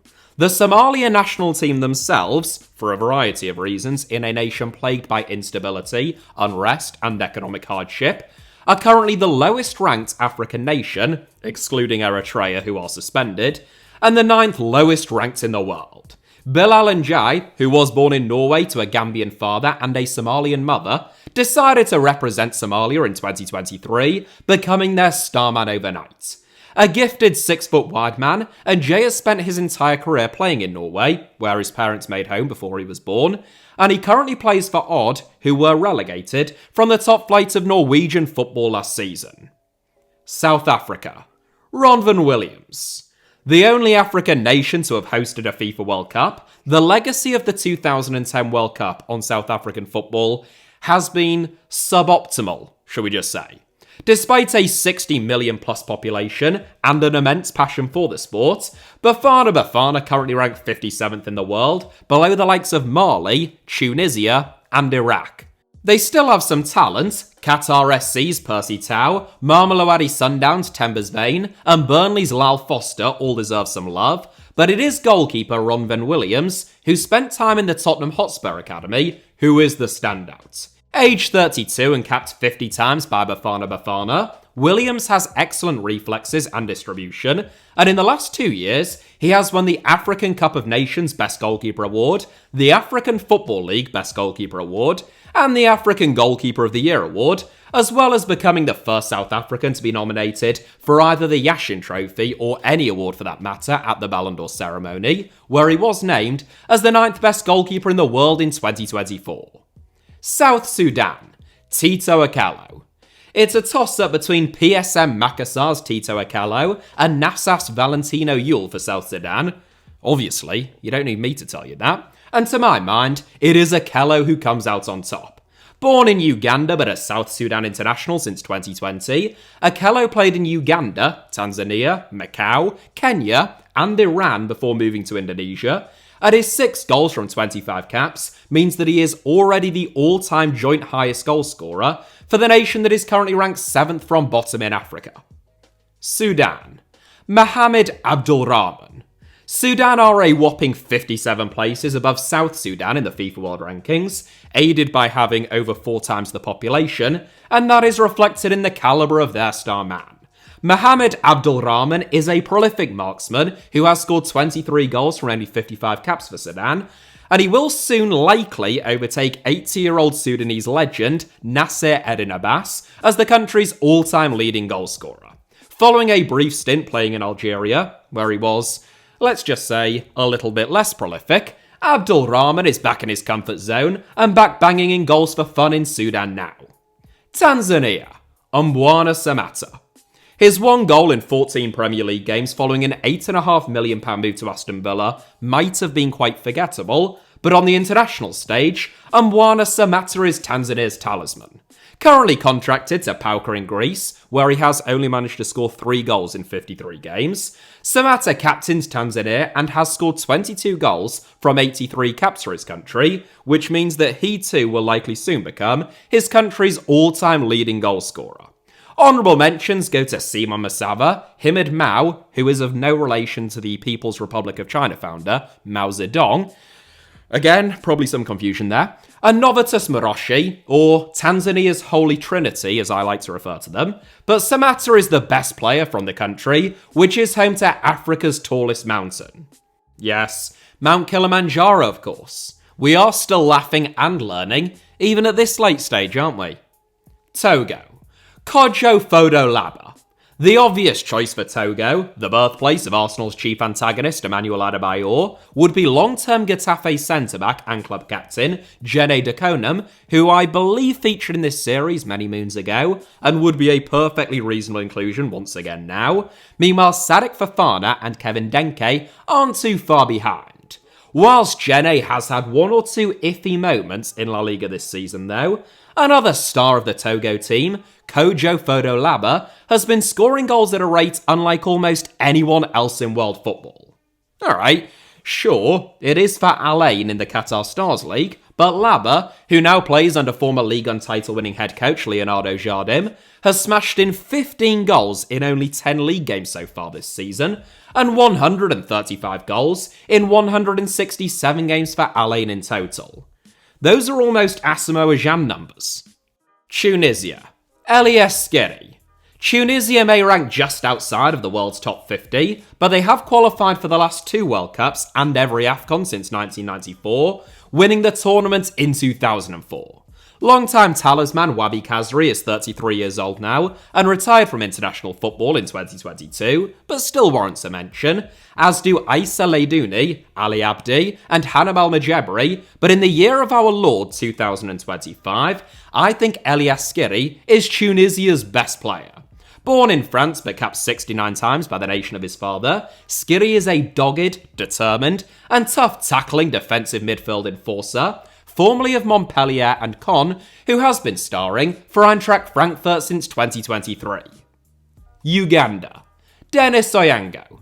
The oldest player to feature in this video, I think. To be honest with you, I am losing track at this point as well as the will to live. I reckon that it would be easier to run the entire length of Africa than it was researching, writing, recording and editing this video, but I am pretty sure that at 39, Dennis Onyango is our oldest inclusion. Capped 82 times by Uganda, Onyango has been playing in South Africa for the last 18 years, and though he retired from international football in 2021, he still plays for a club that keeps cropping up in this video, Mamelodi Sundowns, in South Africa's Betway Premiership. Zambia. Patson Daka. Patson Daka has been a disappointment at Leicester City in my view, following his exceptional returns at Red Bull Salzburg, but he still features narrowly ahead of Lecce's Lamek Banda, Al Fayyad's Fashion Sakala, and Hapoel Beershev's Kings Kangwa as Zambia's star man. Daka made his Zambia debut back in 2015, aged only 16 at the time, and he has since won 48 caps and scored 21 goals for the Copper Bullets. There are some great nicknames for African national teams, aren't there? Who are ranked 87th in the world. Zanzibar. Marite Yaya. As we reach the penultimate inclusion in this video, I must level with you, I have no idea who is the best footballer from Zanzibar. A semi-autonomous region within Tanzania, Zanzibar's national team is CAF but not FIFA affiliated, which means that it doesn't have a world ranking. They are ineligible to qualify for AFCON due to rules banning 2 teams from one nation, and they very rarely even play games. I'm not about to let you down at this late stage though, so I am throwing Marite Yaya's name into the hat, a 28-year-old midfielder, capped 22 times by Tanzania and 9 times by Zanzibar, which I think makes him eligible as per my own rules, although it is difficult to tell at this stage, who plays his club football for Tanzanian Giants Young Africans. Zimbabwe. Marshall Manetsi.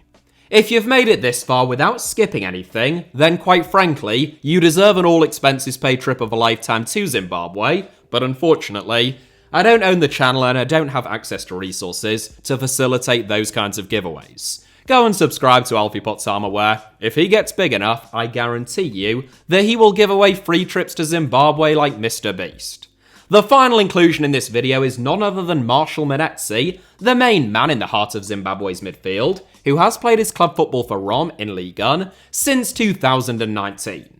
A versatile and well-rounded midfielder, Manetsi steals the final spot in this video, narrowly ahead of fellow Zimbabwe stars Marvelous Nakamba, who plays for Luton Town, Tino Karawa, who plays for Nantes, and Jordan Zamora, who was born in Lambeth and plays for Udinese. That is it for today's video. I now need to lie down and take some deep breaths. The last time that an Englishman spent this long talking about Africa was probably at the Berlin Conference, when they were deciding how to carve the continent up with other European powers. Hopefully the legacy of this video is a little bit less damaging than that was. Anguilla. Jan Willem Tesselaar. This list is ordered alphabetically, as always, which is why we start with Anguilla, not from worst to best, otherwise we most certainly wouldn't be starting with Anguilla, because they are quite literally one of the worst national teams in the world. Currently ranked 209th out of 210 teams in the FIFA World Rankings, only San Marino rank below Anguilla, and that is because they play in UEFA. If San Marino actually played against Anguilla, they would almost certainly beat them, and beat them well. One of the final remnants of Britain's dying empire, most of them having been repurposed as tax havens, Anguilla is a British overseas territory in the Caribbean. Home to 0% income and corporation tax, but only 15,753 people, Anguilla have never qualified for a Concacaf Gold Cup or won a World Cup qualifier, but they have drawn 2 games in 2026 World Cup qualifying, both of them against the Turks and Caicos Islands, which has to count as progress. Jan Willem Tesselaar played no part in those 2 draws, as the Dutch-born forward won his one and only cap for Anguilla in a 2-1 victory against the British Virgin Islands in 2022. Eligible to represent Anguilla through his grandmother, Jan Willem made his international debut alongside his brother Brian Paul Tesselaar, who has won twice as many caps as him. Nonetheless, Jan Willem takes the crown as a solid centre-forward, I am reliably informed, for AVV Swift in the amateur 5th tier of Dutch football, who previously made 30 appearances for Utrecht's reserves in the Netherlands' 2nd tier Eredivisie. It is worth noting at this point that for some of Concacaf's minnows, there won't always be a plethora of images, or sometimes even any, available on Getty, in which case I will provide you with photos of the country itself instead. Consider it an educational journey. Anguilla looks lovely, doesn't it? Although, it must be said, a quick Google suggests that it's not cheap to travel or stay there. Anyway, where were we? Antigua and Barbuda. Luther James Wilding. Footballing powerhouses compared to Anguilla, nearby Antigua and Barbuda, about 100 miles southeast of Anguilla in the Caribbean Sea, declared independence from Britain in 1981, and is home to just over 100,000 people. That is reflected in their lofty 163rd place standing in the FIFA World Rankings, and they secured a famous 1-1 draw against Jamaica back in 2018. Arguably Antigua and Barbuda's 2 best players, Luther James Wilding and Marlon Romeo, were both born in England, and they've only won 18 caps between them. Romeo, who spent 7 years playing for Millwall, hasn't played professional football since 2023, having been released by Cardiff City and convicted of homophobic abuse of a police officer in 2024, which makes Luther James Wilding, a capable right-back who has racked up almost 300 appearances for League One Stevenage, a pretty easy inclusion. In terms of native Antiguans, and in terms of contribution to the national team themselves, Antigua and Barbuda's 40-year-old all-time leading appearance holder and goalscorer Peter Byers, who has scored a fairly sensational 44 goals from 93 caps, deserves the most honourable of mentions. Aruba. Jabreen Romano. A Dutch colony neighbouring Curaçao, just off the coast of Venezuela, Aruba is one of 4 subdivisions of the Kingdom of the Netherlands, one of which is the Netherlands. You probably won't be too amazed, therefore, when I tell you that probably Aruba's 2 best players, Jabreen Romano and Fernando Lewis, were both born on the Dutch mainland, but are of Aruban descent.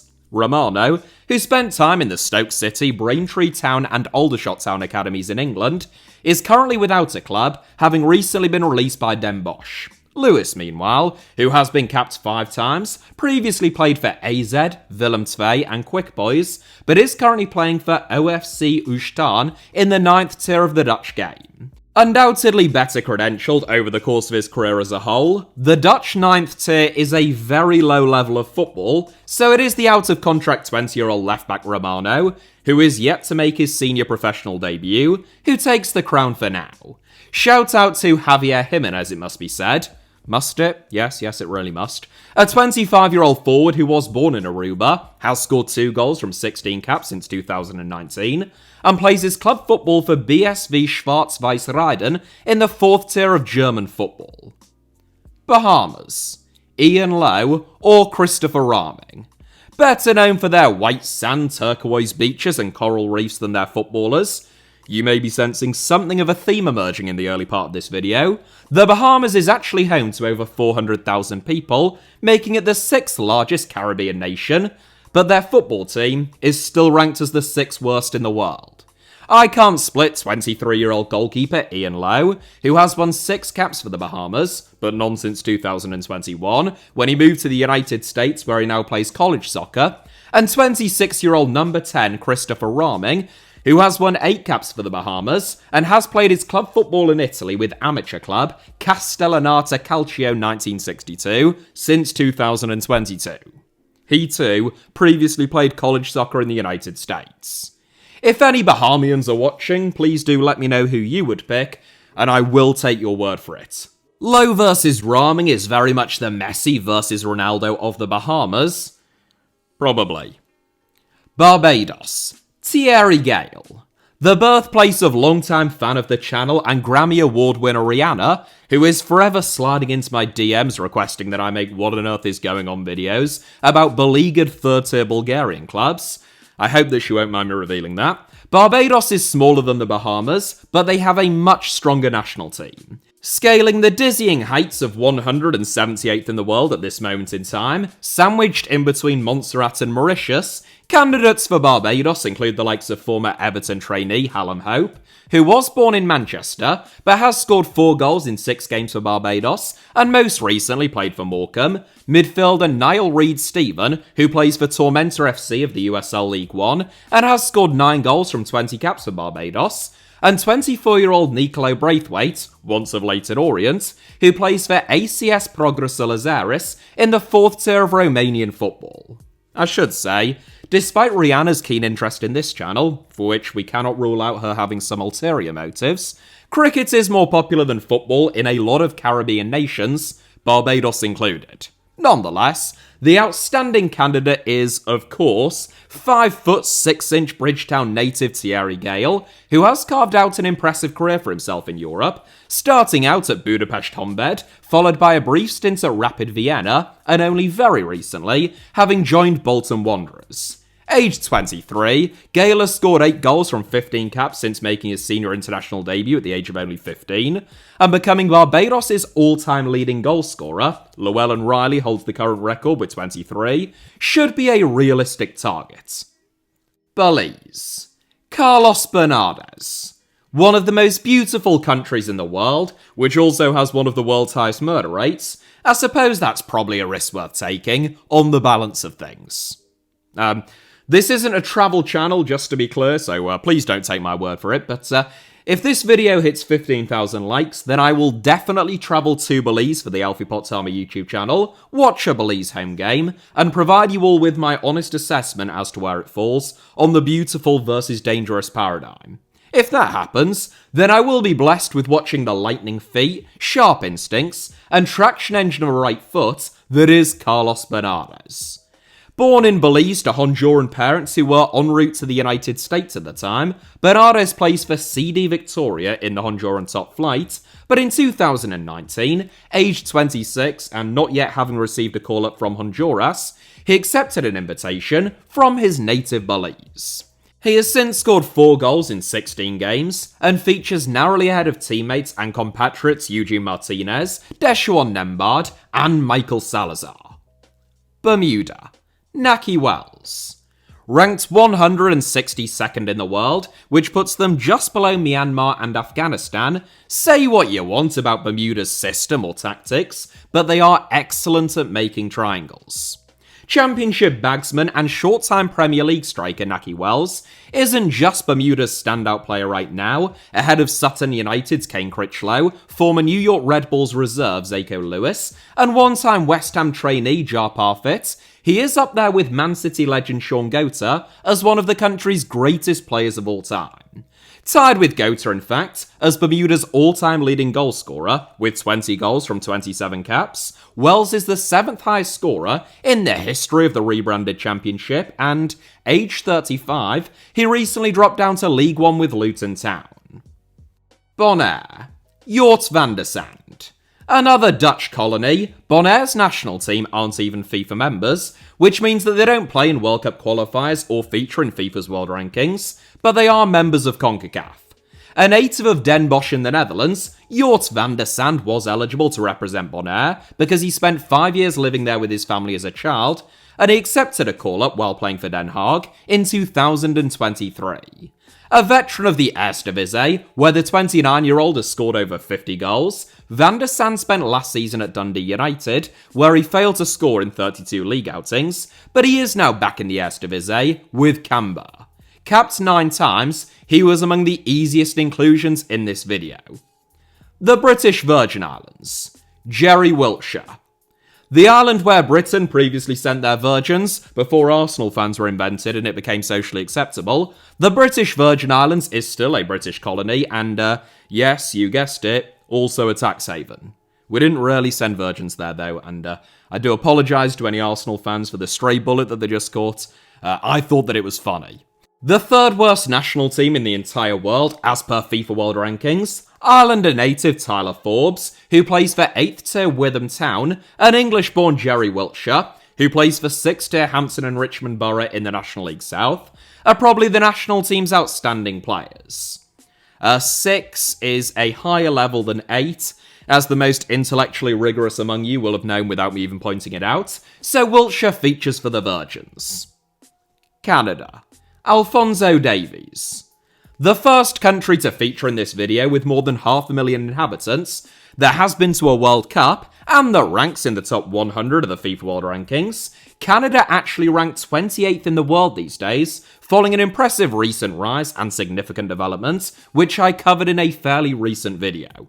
Alphonso Davies is the obvious, and indeed the right choice, with 58 caps for Canada and over 200 appearances for Bayern Munich to his name already at the age of only 24, but it would be remiss of me not to at least mention Juventus signing Jonathan David, who made it a fairly close contest, having scored 37 goals from 68 caps, which makes him Canada's all-time leading goal scorer at just 25, and having been sensational at Lille. Porto's Stefan Eustakeo, Celtic's Alistair Johnston, Sassuolo's Ishmael Kone, Nice's Moise Bombito, and Feyenoord's Cal Larin complete the formalities. But forget just Canada, Davies is arguably, and indeed probably, the outstanding player from the whole of North America. The Cayman Islands. Mark Ebanks. Another British overseas territory. Honestly, who knew that we did so much colonising? The Cayman Islands has some exceptional offers when it comes to tax savings. Their football team is among the worst in the world, but really, when it comes to taxes, they are extremely competitive. That'll be why the island is home to over 100,000 companies, which is more than its human population, including 12,000 in one building alone. Manchester United even incorporated there in 2012 for tax reasons. Unfortunately, they didn't hand over any players as part of that deal, otherwise the Cayman Islands could be slightly worse than they are now. As it is, veteran centre-forward Mark Ebanks, who has won a joint record 23 caps for the Caymans, features as the country's standout player, narrowly ahead of Elijah Seymour, who plays second-tier football in Northern Ireland, and Jacobi Tugman, who doesn't. He plays fifth-tier football in Germany for SV Hemmelegen. Costa Rica. Manfred Egalde. As always, I have started this video by being far too indulgent, so forgive me for being more terse and including a lot fewer crime statistics and a lot less colonial history from this point onwards. Costa Rica are currently the 5th highest ranked CONCACAF nation, and it would be a slight surprise if they weren't at next summer's World Cup.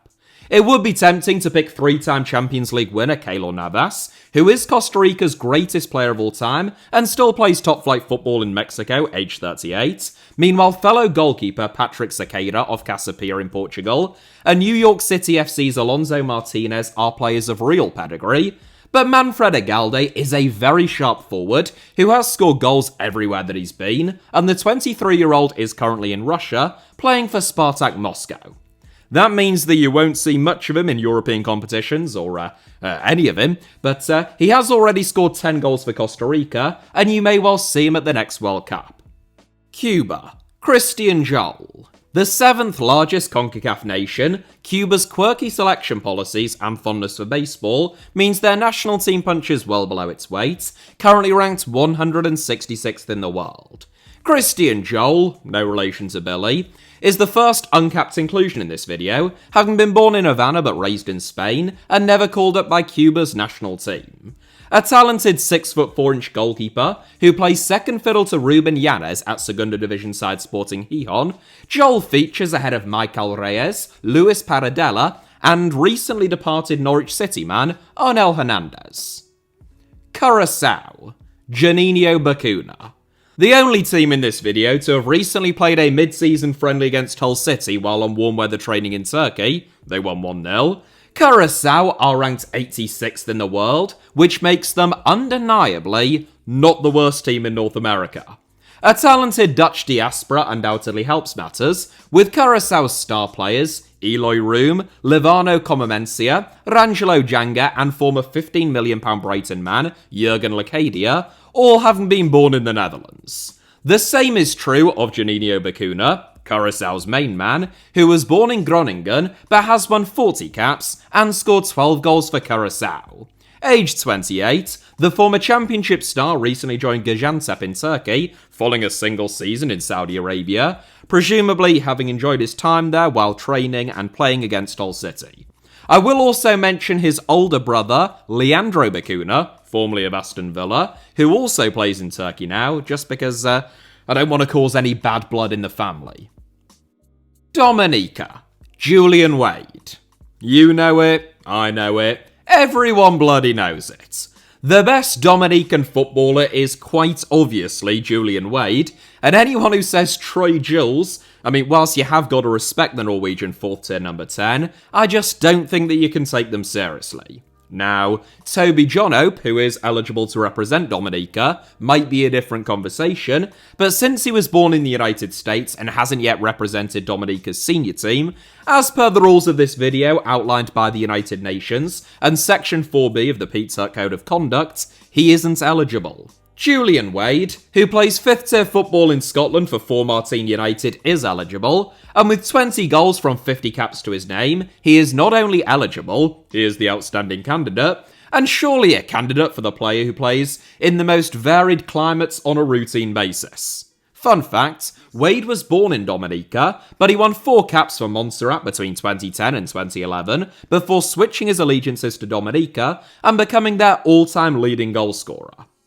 Dominican Republic. Junior Firpo. Last time I made this series, about 5 or 6 years ago, Mariano Diaz took the crown for the Dominican Republic, having only recently rejoined Real Madrid from Lyon at the time of that recording. He comes very close to featuring again, having just won his 2nd cap and scored his 2nd goal for the Dominican Republic, 12 years after winning his 1st cap and scoring his 1st goal for them. Meanwhile, Pablo Rosario, Heinz Marshall, and Peter Gonzalez were all in the mix. It is 29-year-old former Barcelona man Junior Firpo who takes the crown though, having rejoined Real Betis this summer after winning the championship title with Leeds United. Capped 11 times by the Dominican Republic since making his international debut in 2024, who are ranked 139th in the world, Firpo has already scored 4 goals for them. El Salvador. Alex Roldan. I would be willing to fight to the death anyone who says that Alex Roldan isn't currently the best footballer from El Salvador. That is just how strongly I feel about it.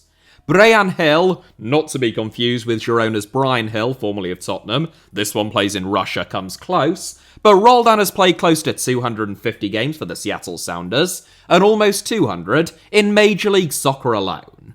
Born in California, but eligible to represent the United States, Guatemala or El Salvador, Roldan went with the latter in 2021, and he won 25 caps over the next 2 years before quitting international football. His brother, Christian Roldan, also plays for the Seattle Sounders, where he was their standout performer at the recent Club World Cup, but he represents the United States, with whom he has won 38 caps. French Guiana. Donovan Leon. One of the toughest calls in this entire video, I bow to the superior wisdom and expertise of any French Guyanese viewers when it comes to the eternal debate between Donovan Leon and Yoann Salmier. Leon, who was born in the Guyanese capital of Cayenne, from which the pepper takes its name, is a goalkeeper at Auxerre in Ligue 1, meanwhile Salmier, who is a centre-back, plays for Clermont in Ligue 2. There can be no doubt about which of the two has had a greater impact upon the national team, as Leon has won 37 caps, whereas Salmier won his one and only cap back in 2016. Grenada. Chandon Baptiste. A man who has climbed all the way from non-league to the Premier League and fallen back down into League 1 all within the space of 7 years, Chandon Baptiste was born in Grenada, but moved to England at the age of 3.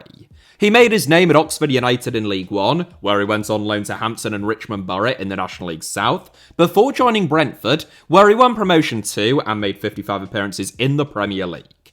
He joined Luton Town last summer, with whom he was relegated to League 1 last season, but capped 3 times by Grenada, all between 2017 and 2018. He features very narrowly ahead of Motherwell's Regan Charles Cook, and prolific Paradise FC international marksman Joshua Isaac. Guadeloupe. Josue Casimir. Though not yet capped by Guadeloupe's senior team, presumably because he is keeping his options open to a very optimistic France call-up at some stage, Josue Casimir was born in Guadeloupe and hasn't represented anyone else, thus making him eligible. A 23-year-old right-back, right-wing-back or right-winger, who is also eligible to represent Haiti, Casimir came through the youth ranks at Le Havre, where he made over 100 appearances. In the summer just gone, though, he joined fellow Ligue 1 outfit Auxerre, and he earns a spot in this video ahead of Adana Demirspor's Andreo Gravelon and Brest's Remy Labou-Lessari. Guatemala. Aaron Herrera. Capped once by the United States in 2021, right-back Aaron Herrera was born in New Mexico, but he began representing Guatemala in 2023. A regular fixture for DC United in Major League Soccer, Herrera has since won 20 caps for Guatemala and become the nation's standout player, at least in my opinion. Guyana. Isaiah Jones. The second Luton Town player to feature in fairly quick succession, Isaiah Jones joined the Hatters last January in a deal worth a potential £5 million from Middlesbrough. Too good for League 1 football, at least at his best, Jones has also looked a class apart for Guyana since accepting a call-up in 2024, scoring 6 goals in only 8 games. Haiti. France Di Pierro. A powerful target man who once wreaked havoc in US college soccer, with 32 goals from 41 caps, age 30, France Di Pierro is closing in on Haiti's all-time top scorer, Dakins Nazon's record, of 40 goals for the national team. Formerly of Mouscron in Belgium, Guingamp in France, and Maccabi Haifa in Israel, Pierro joined AEK Athens in 2024, where he has since scored 7 goals in 42 games. He features ahead of Nantes right-back Jean-Kevin Devan and Philadelphia Union midfielder Danley Jean-Jacques. Honduras. Anthony Lozano. A speedy frontman who plays for Santos Laguna in Liga MX, Anthony Lozano has scored 15 goals from 60 caps for Honduras, now aged 32. Formerly of Barcelona B, Girona and Cadiz, Lozano was also part of the Honduras squads at both the 2012 and the 2016 Olympics, reaching the semi-finals in the latter. His brother, Luis Ramos, has also been called up by Honduras but never capped, and Anthony only features narrowly ahead of a whole raft of Honduras players, including Luis Palma, Daniel Maldonado, Rubilio Castillo, Romel Kyoto, Joseph Rosales, and young Inter Miami midfielder David Ruiz, arguably with not a great deal to split them all. Jamaica. Leon Bailey. Only actually the 13th largest North American nation by population, but the 7th highest ranked in football, Jamaica benefits from a brilliant diaspora player pool. Ethan Pinnock, Joel Latabodiere, Damari Gray, and even Hull City's Casey Palmer, if you can forgive me for another sneaky reference, all born in England, are among Jamaica's star players, but it is a native Kingstonian and I don't mean Kingston upon Hull or Kingston upon Thames, who is Jamaica's main man. Having initially been reluctant to commit to representing Jamaica, Aston Villa's Leon Bailey has now won 39 caps and scored 7 goals for the nation of his birth, and he recently joined Roma on loan in Serie A. A quick mention for Warner Brown, I should add, a 23-year-old striker who plays for Mount Pleasant in Jamaica, and previously Arnott Gardens, who received his first call-up from Steve McLaren in 2025, but who has already scored 4 goals from only 9 caps for the Reggae Boys. Martinique. Michael Biron. Recently signed by struggling second Bundesliga giants FC Nuremberg, where he plays under the World Cup's all-time leading goalscorer Miroslav Klose, Michael Biron himself has scored 7 goals from 17 caps for Martinique since 2017. A winger-cum-striker who has previously impressed in France and Belgium, Biron sneaks in ahead of QPR's Jonathan Varane and Burgos midfielder Kevin Appin. Meanwhile, recent Watford signing Jeremy Petrus isn't eligible. I know that you were wondering, because though eligible to represent Martinique, he wasn't born there and hasn't done so yet, and who am I to disagree with Section 4B of the Pizza Hut Code of Conduct? Mexico. Santiago Jimenez. The most successful North American national team in terms of their number of World Cup qualifications, Gold Cups, and Concacaf championships, while still being one of world football's great underachievers in terms of their population, passion for football, and demographics relative to their actual performances and talent production in the modern era. Arguably Mexico's best player right now was born in Argentina. The son of Cristian Jimenez, who was called up by Argentina in 2009 but never capped, before winning 5 caps for Mexico, all in 2013, Santiago was born in Buenos Aires in 2001, but moved to Mexico after his father was signed by Liga MX side Veracruz when he was 3 years old. One of few major Mexican success stories in European football in recent years, Jimenez joined Feyenoord from Cruz Azul in 2022, where he scored 65 goals in 105 games, earning himself a €32 million move to AC Milan last February. The scorer of 6 goals in 22 games at the San Siro to date, Jimenez's Mexico career is yet to fully ignite, with only 5 goals from 42 caps. Yet to fully dislodge Fulham's Raul Jimenez from Mexico's starting 11, you could make a valid case for any one of Jimenez, Johan Vazquez, Edson Alvarez, Julian Quinones, or several others featuring ahead of him, and based solely on performances for Mexico, they probably would. I think it's fanciful to think that Jimenez will be Mexico's saviour at the 2026 or any World Cup. His first touch is unrefined. I don't think the AC Milan move has aided his development, and he remains incredibly raw, but I still think that, overall, he still just about deserves to feature. Montserrat. Lyle Taylor. A much shorter and more obvious inclusion, Montserrat are ranked 179th in the world, and from just 20 caps, Lyle Taylor is already their all-time leading goal scorer, with over twice as many goals for the Emerald Boys as anyone else. One of international football's all-time great nicknames, it really must be said. A former League One and Championship bagsman who struggled following a move from Charlton to Nottingham Forest, Taylor, now aged 35, recently dropped down from League 2 to join Chelmsford City in the National League South, but I'm still having him ahead of the likes of Walsall's Brandon Comley and young Ipswich Town prospect Ashley Boatswain. Maybe not for long, but still for now. Nicaragua. Jaime Moreno. Not to be confused with DC United's all-time leading appearance holder and goal scorer of the same name, who won 75 caps for Bolivia and retired from football in 2010, thus making him extremely ineligible. The Jaime Moreno in question is also a striker. He was born in Venezuela, but he began representing Nicaragua, the nationality of his father, in 2016. Since then, the former Malaga B star, who has previously scored prolifically in both Nicaragua and Finland, and now plays in Indonesia, has scored 14 goals from 47 caps for Nicaragua, which makes him their second highest scorer of all time. Shout out to his strike partner Ariana Smith, a 26-year-old who plays in Lithuania and who, with 7 goals, is 6th on that same list. Panama. Michael Amarillo.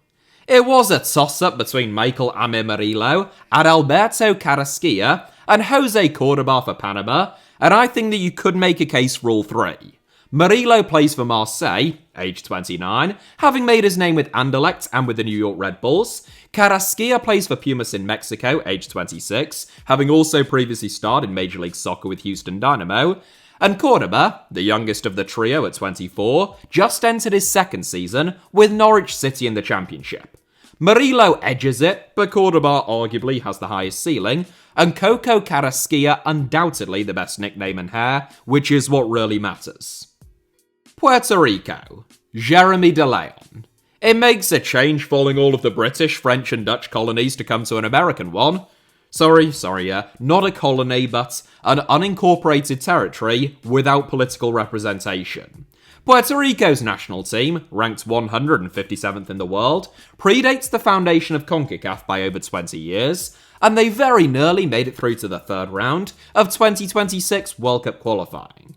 Jeremy de Leon, though aged only 21, is the team's standout player, currently on loan at Hercules from Real Madrid Castilla in Spain. Still a little lightweight and in need of being bashed about a bit in Spain's lower leagues, De Leon is quick, skillful, and possesses killer instincts in front of goal. He's scored 2 goals in 3 games for Puerto Rico's under-20s, and he has replicated that output for their senior team, and whilst breaking into the Real Madrid first team at any point is a nigh-on impossible task, that is enough for him to feature for Puerto Rico, ahead of Leandro Antonetti.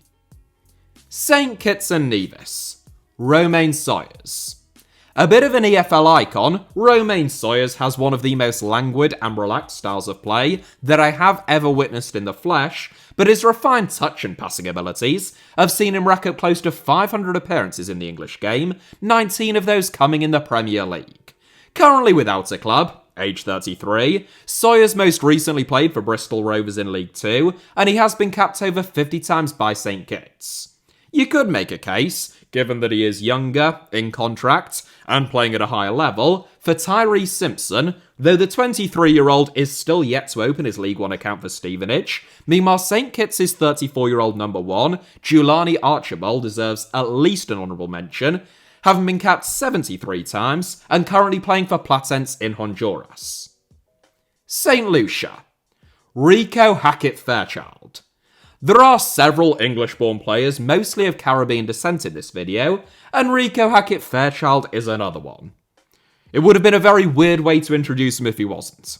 Born in Redbridge, Hackett-Fairchild is eligible to represent St. Lucia through his grandmother, and he has scored 2 goals from only 3 caps since making his international debut in 2023. Formerly of Charlton, Bromley and Portsmouth, Hackett-Fairchild is a regular fixture these days at Lincoln City in League One.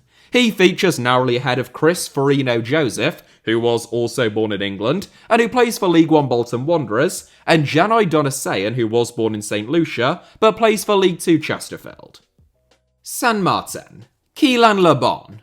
A small French overseas territory with barely 30,000 inhabitants, San Martin are one of 6 Concacaf members who aren't FIFA affiliated, but that doesn't stop them from having a better best player than at least a handful of other Concacaf nations.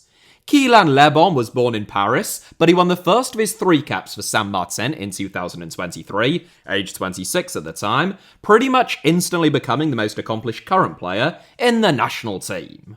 Le Bon has played top-flight football in Bulgaria, Kazakhstan, Azerbaijan and Greece, and the tricky wide man recently joined Jeonnam Dragons in the second tier of South Korean football. St. Vincent and the Grenadines. Alex Anderson. The country with the longest common name in the world, there are those like the United Kingdom of Great Britain and Northern Ireland which are longer but aren't commonly used, St. Vincent and the Grenadines is home to over 100,000 people, and you may recall that it was hit with a pretty major volcanic eruption in 2021, forcing approximately 15% of the island's residents to evacuate. Someone else who is explosive, primarily in front of goal, is Alex Anderson, St. Vincent and the Grenadines' talisman, who has scored 23 goals from 50 caps for the national team, and maintains a similar level of output for North Carolina FC in the USL Championship.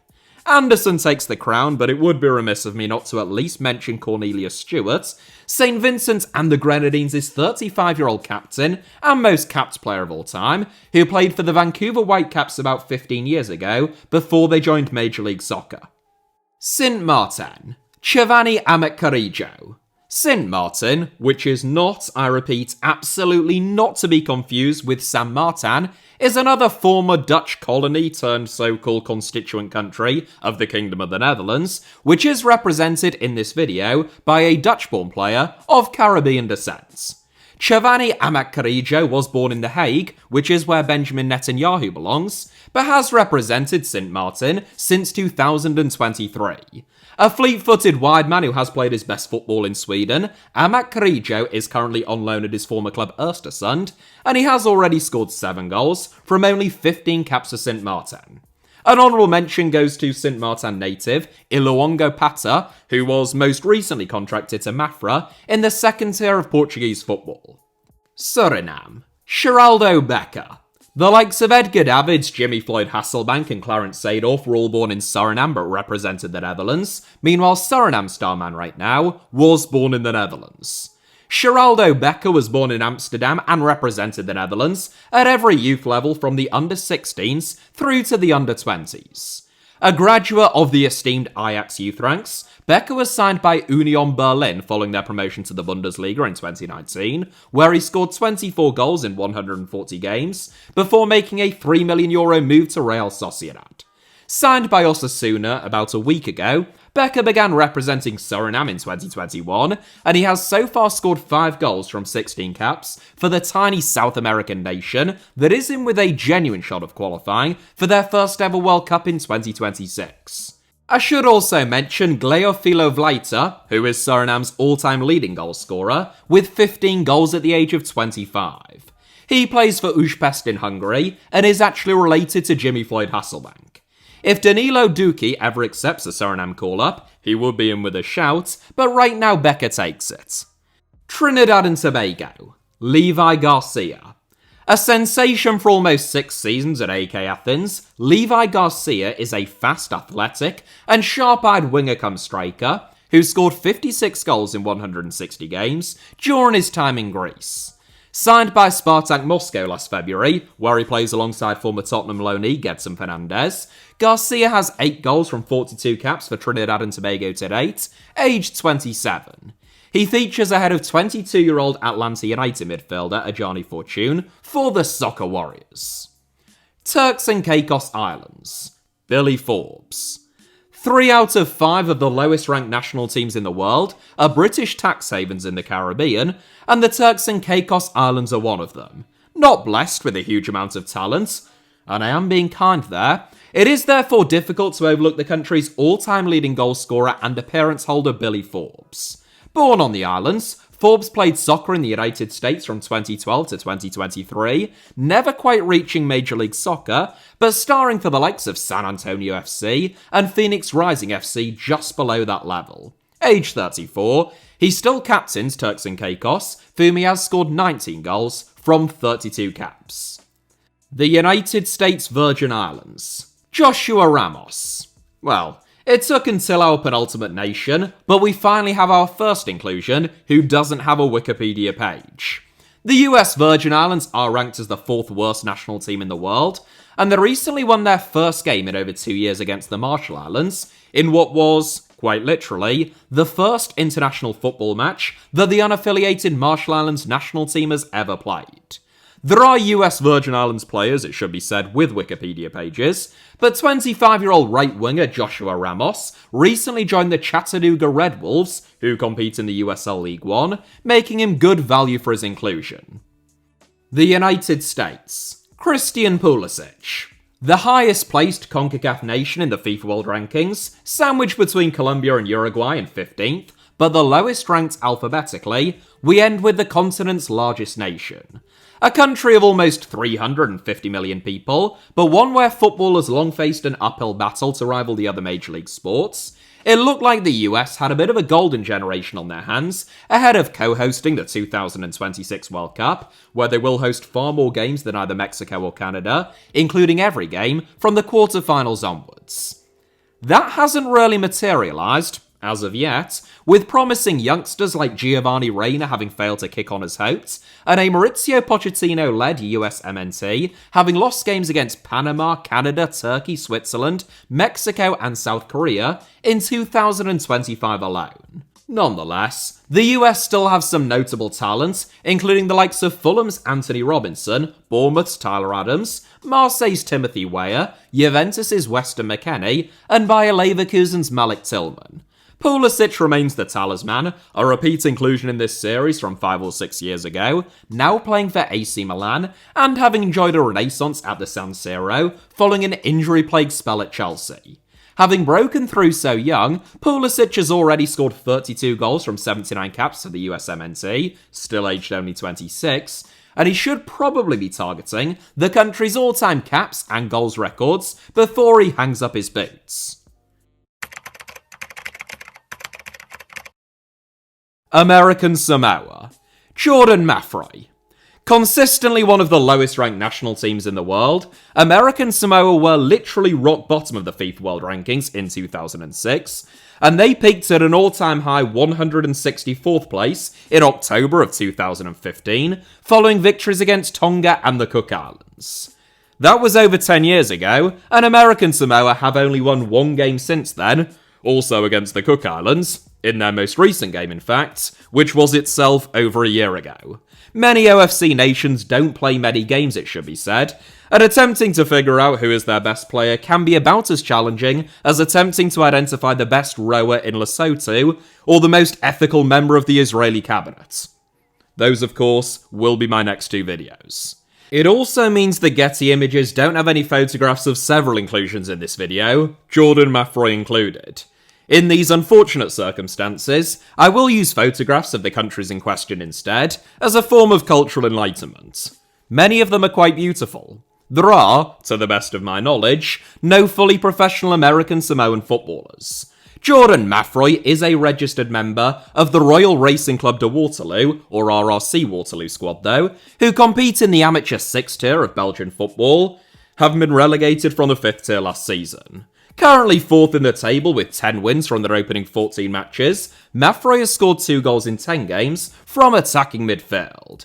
He is yet to be capped by American Samoa, I am reliably informed, who, as I said, don't play very many games, but he is still eligible for this video and this series by virtue of the fact that he was born there. American Samoa are due to appear at the 2026 FIFA series in Puerto Rico in March, alongside Puerto Rico, Guam and the US Virgin Islands, so that may well be where Maffrey makes his long-anticipated full international debut. If he isn't their best player at the tournament, then I will, of course, be exposed as a total fraud. The Cook Islands. Benjamin Mata. Absolutely no relation to Juan Mata whatsoever, who would undoubtedly still be the Cook Islands' best player now, age 37 and playing in Oceania for Melbourne Victory of course, and their greatest player of all time. Benjamin, or Ben Mata, was born in Auckland, the largest city in New Zealand and the 5th largest on the continent, and he made 6 appearances for New Zealand's under-17s about 10 years ago, before spending a year playing college soccer in the United States. Mata, who could never quite break into the Wellington Phoenix first team, now captains semi-professional Wellington Olympic, who compete in New Zealand's top-flight National League. Ostensibly a centre-back, Mata has one of the most extraordinary goal-scoring records by a defender that I've ever seen at Wellington Olympic. According to Wikipedia, he struck 17 times in 34 games last season, and 21 times in 28 games in the season before that. That's 0.75 goals a game. As a centre-back. He's on penalty duties, but still. In 2022, with a senior call-up for New Zealand not appearing to be on the horizon, Mata accepted a call-up from the Cook Islands. He made his debut, and to date, still his only international cap, as captain in a 2-0 defeat against the Solomon Islands. The Cook Islands are the 3rd lowest ranked OFC national team, narrowly trailing American Samoa. Mata's brother Max, incidentally, is a full New Zealand international, currently out of contract at club level, having been released by Shrewsbury Town at the end of last season. In terms of players who were actually born in the Cook Islands, Tacitin Kumzas would probably take the crown. Fiji. Roy Krishna. The third largest OFC nation, trailing only Papua New Guinea and New Zealand, and the fourth highest ranked in the FIFA World Rankings, scaling the dizzying heights of 155th place in the world overall, Fiji have a handful of decent players, at least by OFC standards. Talented young midfielder Nabil Beg plays for Auckland City, who competed in last summer's FIFA Club World Cup. Meanwhile, 20-year-old defender Josh Lekaratabua, who was born in England and is on the fringes of the Charlton Athletic squad, will become eligible if he accepts a call-up from Fiji's senior squad, having already represented their under-20s. For now, though, Roy Krishna is still the best footballer from Fiji, as was the case when I last made this series, over 7 years ago. Aged 38 now, Krishna recently joined Malappuram of the Super League Kerala in India, and he is Fiji's captain, all-time record appearance holder, and all-time leading goal scorer. Kiribati, Nabaruru Bateri. There will, of course, be a best footballer from Kiribati. I mean, there has to be. There's got to be a best footballer from everywhere where any footballers exist. But this is the closest that I've ever come to blanking on an inclusion, in 2 separate rounds of looking at the best footballer from every single country on Earth, 7 years apart, featuring over 400 inclusions in total, including 2 from Antarctica. No offence, Kiribati. Ranked nowhere in the world, as they are one of only 2 associate as opposed to full OFC members, and aren't affiliated with FIFA, Kiribati haven't actually played an international football match since appearing at the 2011 Pacific Games, where they played 4, lost 4, scored 2, and conceded 46.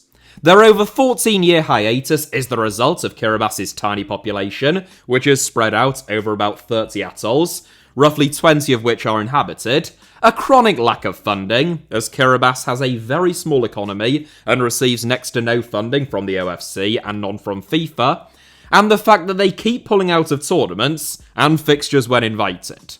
Determining Kiribati's best eligible inclusion, therefore, is a nigh on impossible task, despite my best efforts, so it is 40-year-old Nabaruru Bateri, Kiribati's most capped player of all time, having played 8 international matches, who still retains the crown. It is mad to think that he was only 26 when Kiribati last played a game. Hopefully we get to see them in action sometime soon, though Kiribati arguably faces somewhat more pressing concerns, like sinking as one of the most climate-endangered islands on the planet. New Caledonia, Yekebieno. Powerhouses of the Oceanic game, ranked 149th in the world, New Zealand are the only higher-ranked OFC national team within the FIFA World Rankings. Midfielder Yekebieno, who was born in the nation's capital of Noumea, is New Caledonia's star man, currently playing his club football for Unerea Slovacia in Romania's top flight.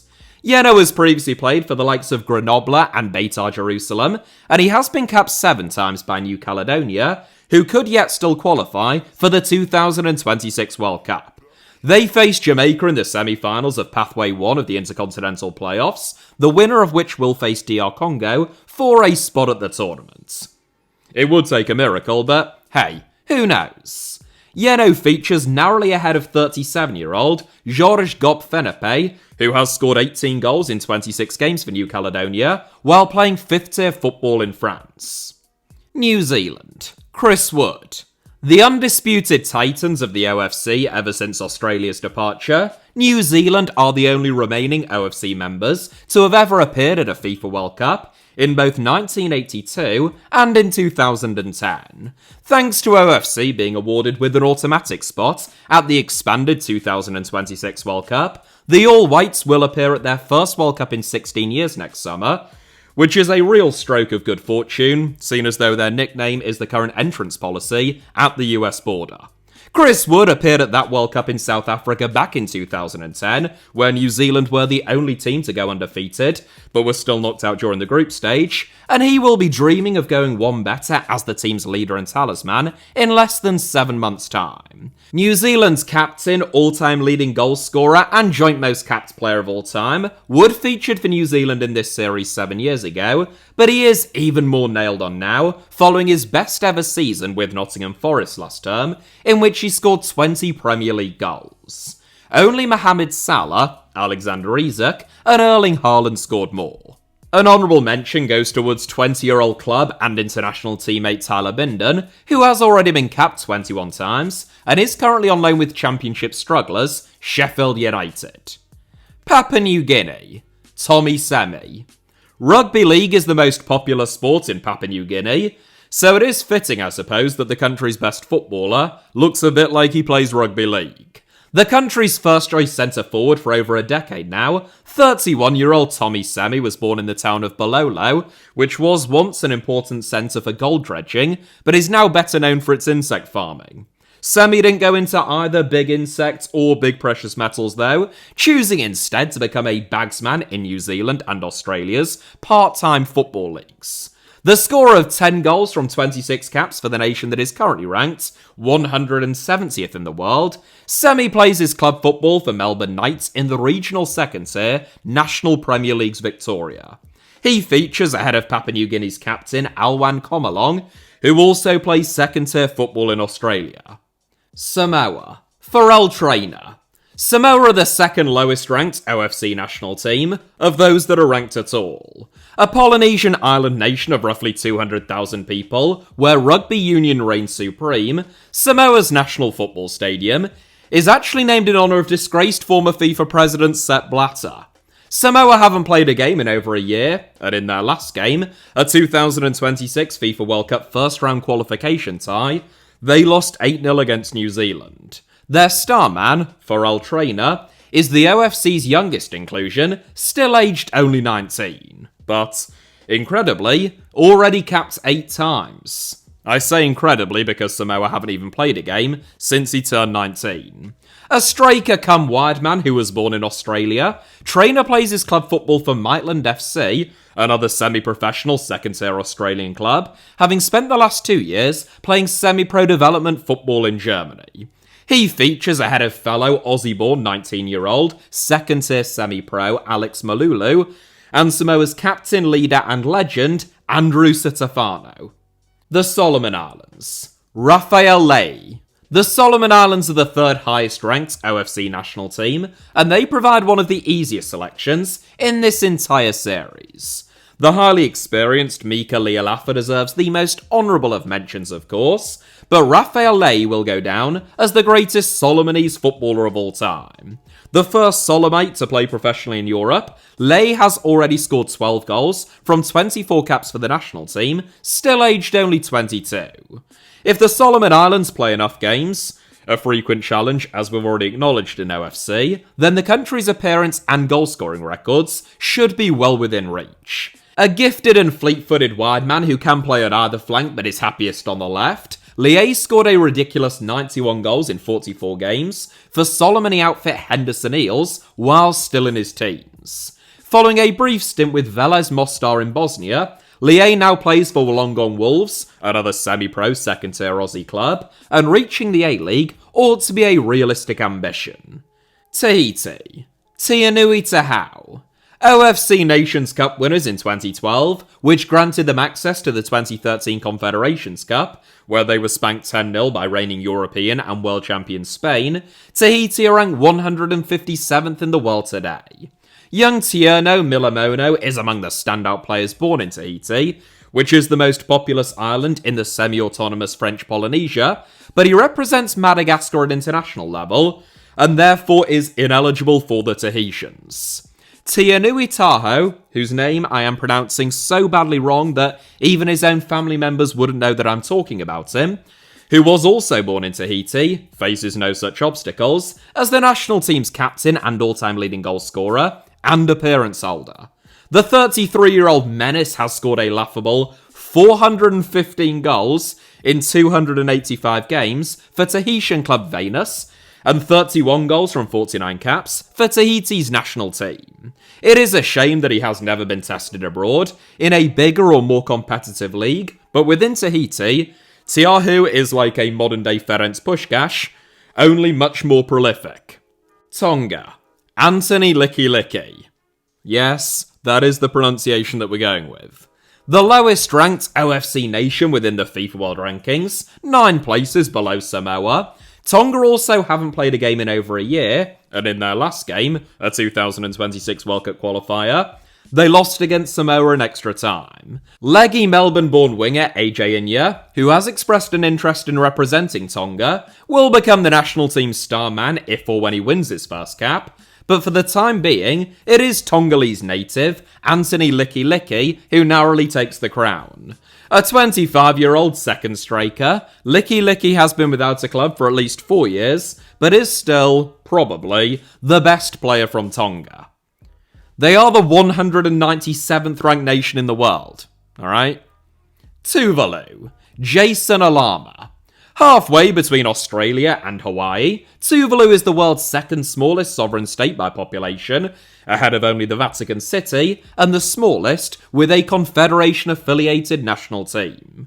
With a GDP smaller than the average transfer budget of a club promoted from the Championship now, Tuvalu, like Kiribati, are only associate members of the OFC, though they have at least managed to fulfill a few fixtures over the last 14 years. Unlike Kiribati, Tuvalu didn't withdraw from the 2023 Pacific Games, though they did miss their opening game due to a delayed flight, and they lost their second one 6-0 against Vanuatu.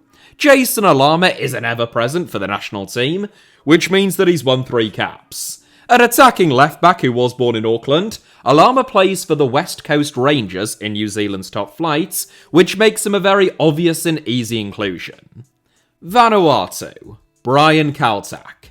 An even easier and even more obvious inclusion, Brian Kaltak is the first Vanuatuan to ever play professional football, and age 32, he is still playing top-flight football in the A-League with Perth Glory. Formerly of Auckland City and the Central Coast Mariners, Kaltak is a brilliant athlete, renowned for his high work rate. Capped 33 times by Vanuatu, who are ranked 160th in the world, Kaltak is their captain, an undisputed main man. Before we come to the star attraction, I am referring of course to Antarctica. If you're watching this video about the best footballers from every country in Oceania and Antarctica, yes, all 12 of you, then chances are you're probably a pretty loyal viewer of the channel. You're not one of these fair-weather subscribers who just dips their toes in for the what on earth is going on at Liverpool videos. You're the Carlisle United fan who travels away to Plymouth. You're the drinker in a pub at 3 PM on a Tuesday in January. You're the Quentin Tarantino fan who's willing to pretend that you actually enjoy Death Proof. So who better to champion my personal channel to? I recently uploaded my 8th video on the Alfie Potts Armour YouTube channel, which was the second in a 2-part series, in which I travelled to the Basque Country to look at the unique derby between Real Sociedad and Athletic Club, and also why the region produces some of the world's best football managers and executives. If you want to help me make more videos, and more ambitious, and in some cases, expensive videos, then you too can become a channel member now for as little as £2.99 a month, and in fact, even less.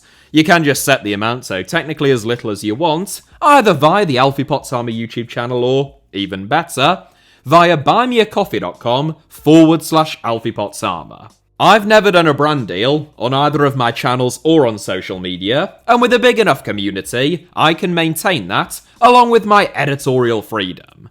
I am also hoping to incorporate members into the video making process, in terms of telling me which videos they'd like to watch, and where in the world they would like to send me, which, personally, I think could be quite fun, if a little dangerous, or at least more fun than going to wherever Qatar Airways or Bet365 wanted to send me, and having to talk about space markets in Doha. So, if you are a fan of the channel and want to support me, check out the Alfie Potts Armour YouTube channel and consider becoming a channel member.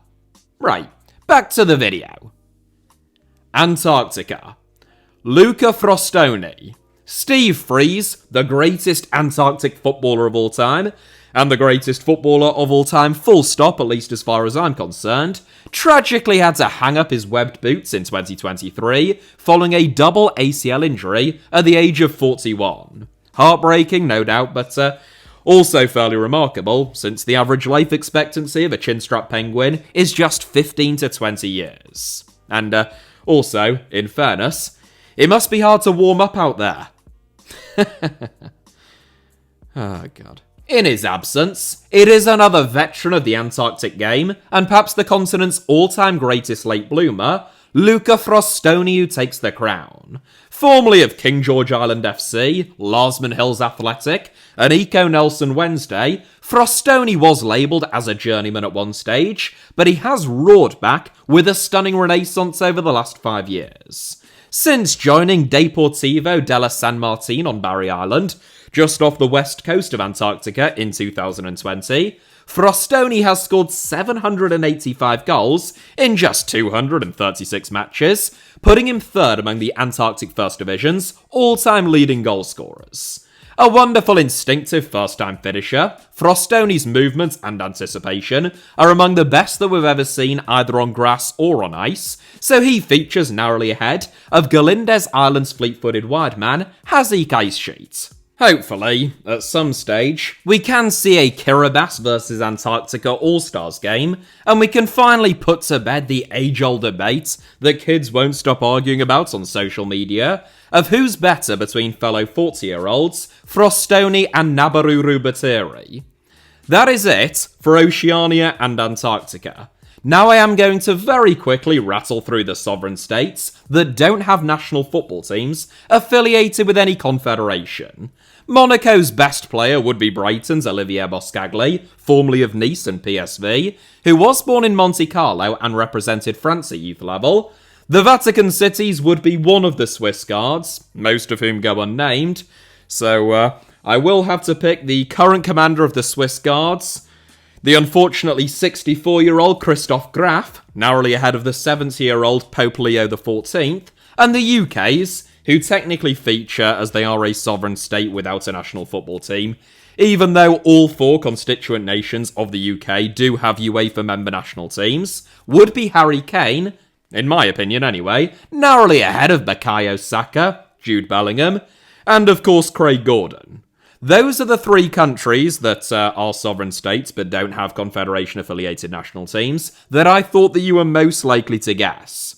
Hats off if you also named anyone of Micronesia, whose star man is probably Charles Dorel, the Marshall Islands, who I previously made a video about, and who do have an official representative side now, they're just not yet OFC members, where you'd have to go with twice-capped Exeter-born England non-league striker Matt Webb, who has also served as the Marshall Islands Soccer Federation's marketing and commercial director since 2022, Palau, where I have to say Charles Reclay Mitchell, due to a total dearth of any and all information, who previously scored 3 goals from 5 caps for the national team, before briefly serving as the Oceanian president for CANIFA, and last but not least, Nauru, yes, tiny little Nauru, whose outstanding player undoubtedly would have been, and would still be, Alapo Patoa, but since they don't have OFC membership, he represented Tuvalu instead, with whom he has scored 9 goals from 13 caps. That is it for today's video. A pretty short one then. It's about an Oppenheimer, plus an episode of Stranger Things. Or, to put it another way, The Irishman, and an episode of The Simpsons. Though, I'm sure you would all agree, far more compelling, and containing far greater artistic value and worth than any of those 4. In hindsight, given that it took me almost 2 years to get through the lot of them, there are probably a few more that I would change now, but hey-ho, it is an occupational hazard. Not Eden Hazard, he would still miss out. Retired, of course. I did my best, though, and I hope that you all enjoyed it. Hit the like button if that was the case. And if you'd like to support me additionally, and my work, by helping me to make more videos, including documentaries over on my second channel, the Alfie Potsama YouTube channel, then you can become a channel member either on the Alfie Potsama YouTube channel or via buymeacoffee.com/Alfie Potsama for as little as £2.99 a month. Or if that's too steep or too much of a commitment, you can also make a one-off donation of literally any amount. Thank you all, as ever, for watching. Let me know your thoughts down below in the comments. Make sure that you are subscribed to both the HITC Sevens and the Alfie Potsama YouTube channels. And I'll see you all next time. Take care out there. I love you all very much, as always. I'll see you soon. Cheers.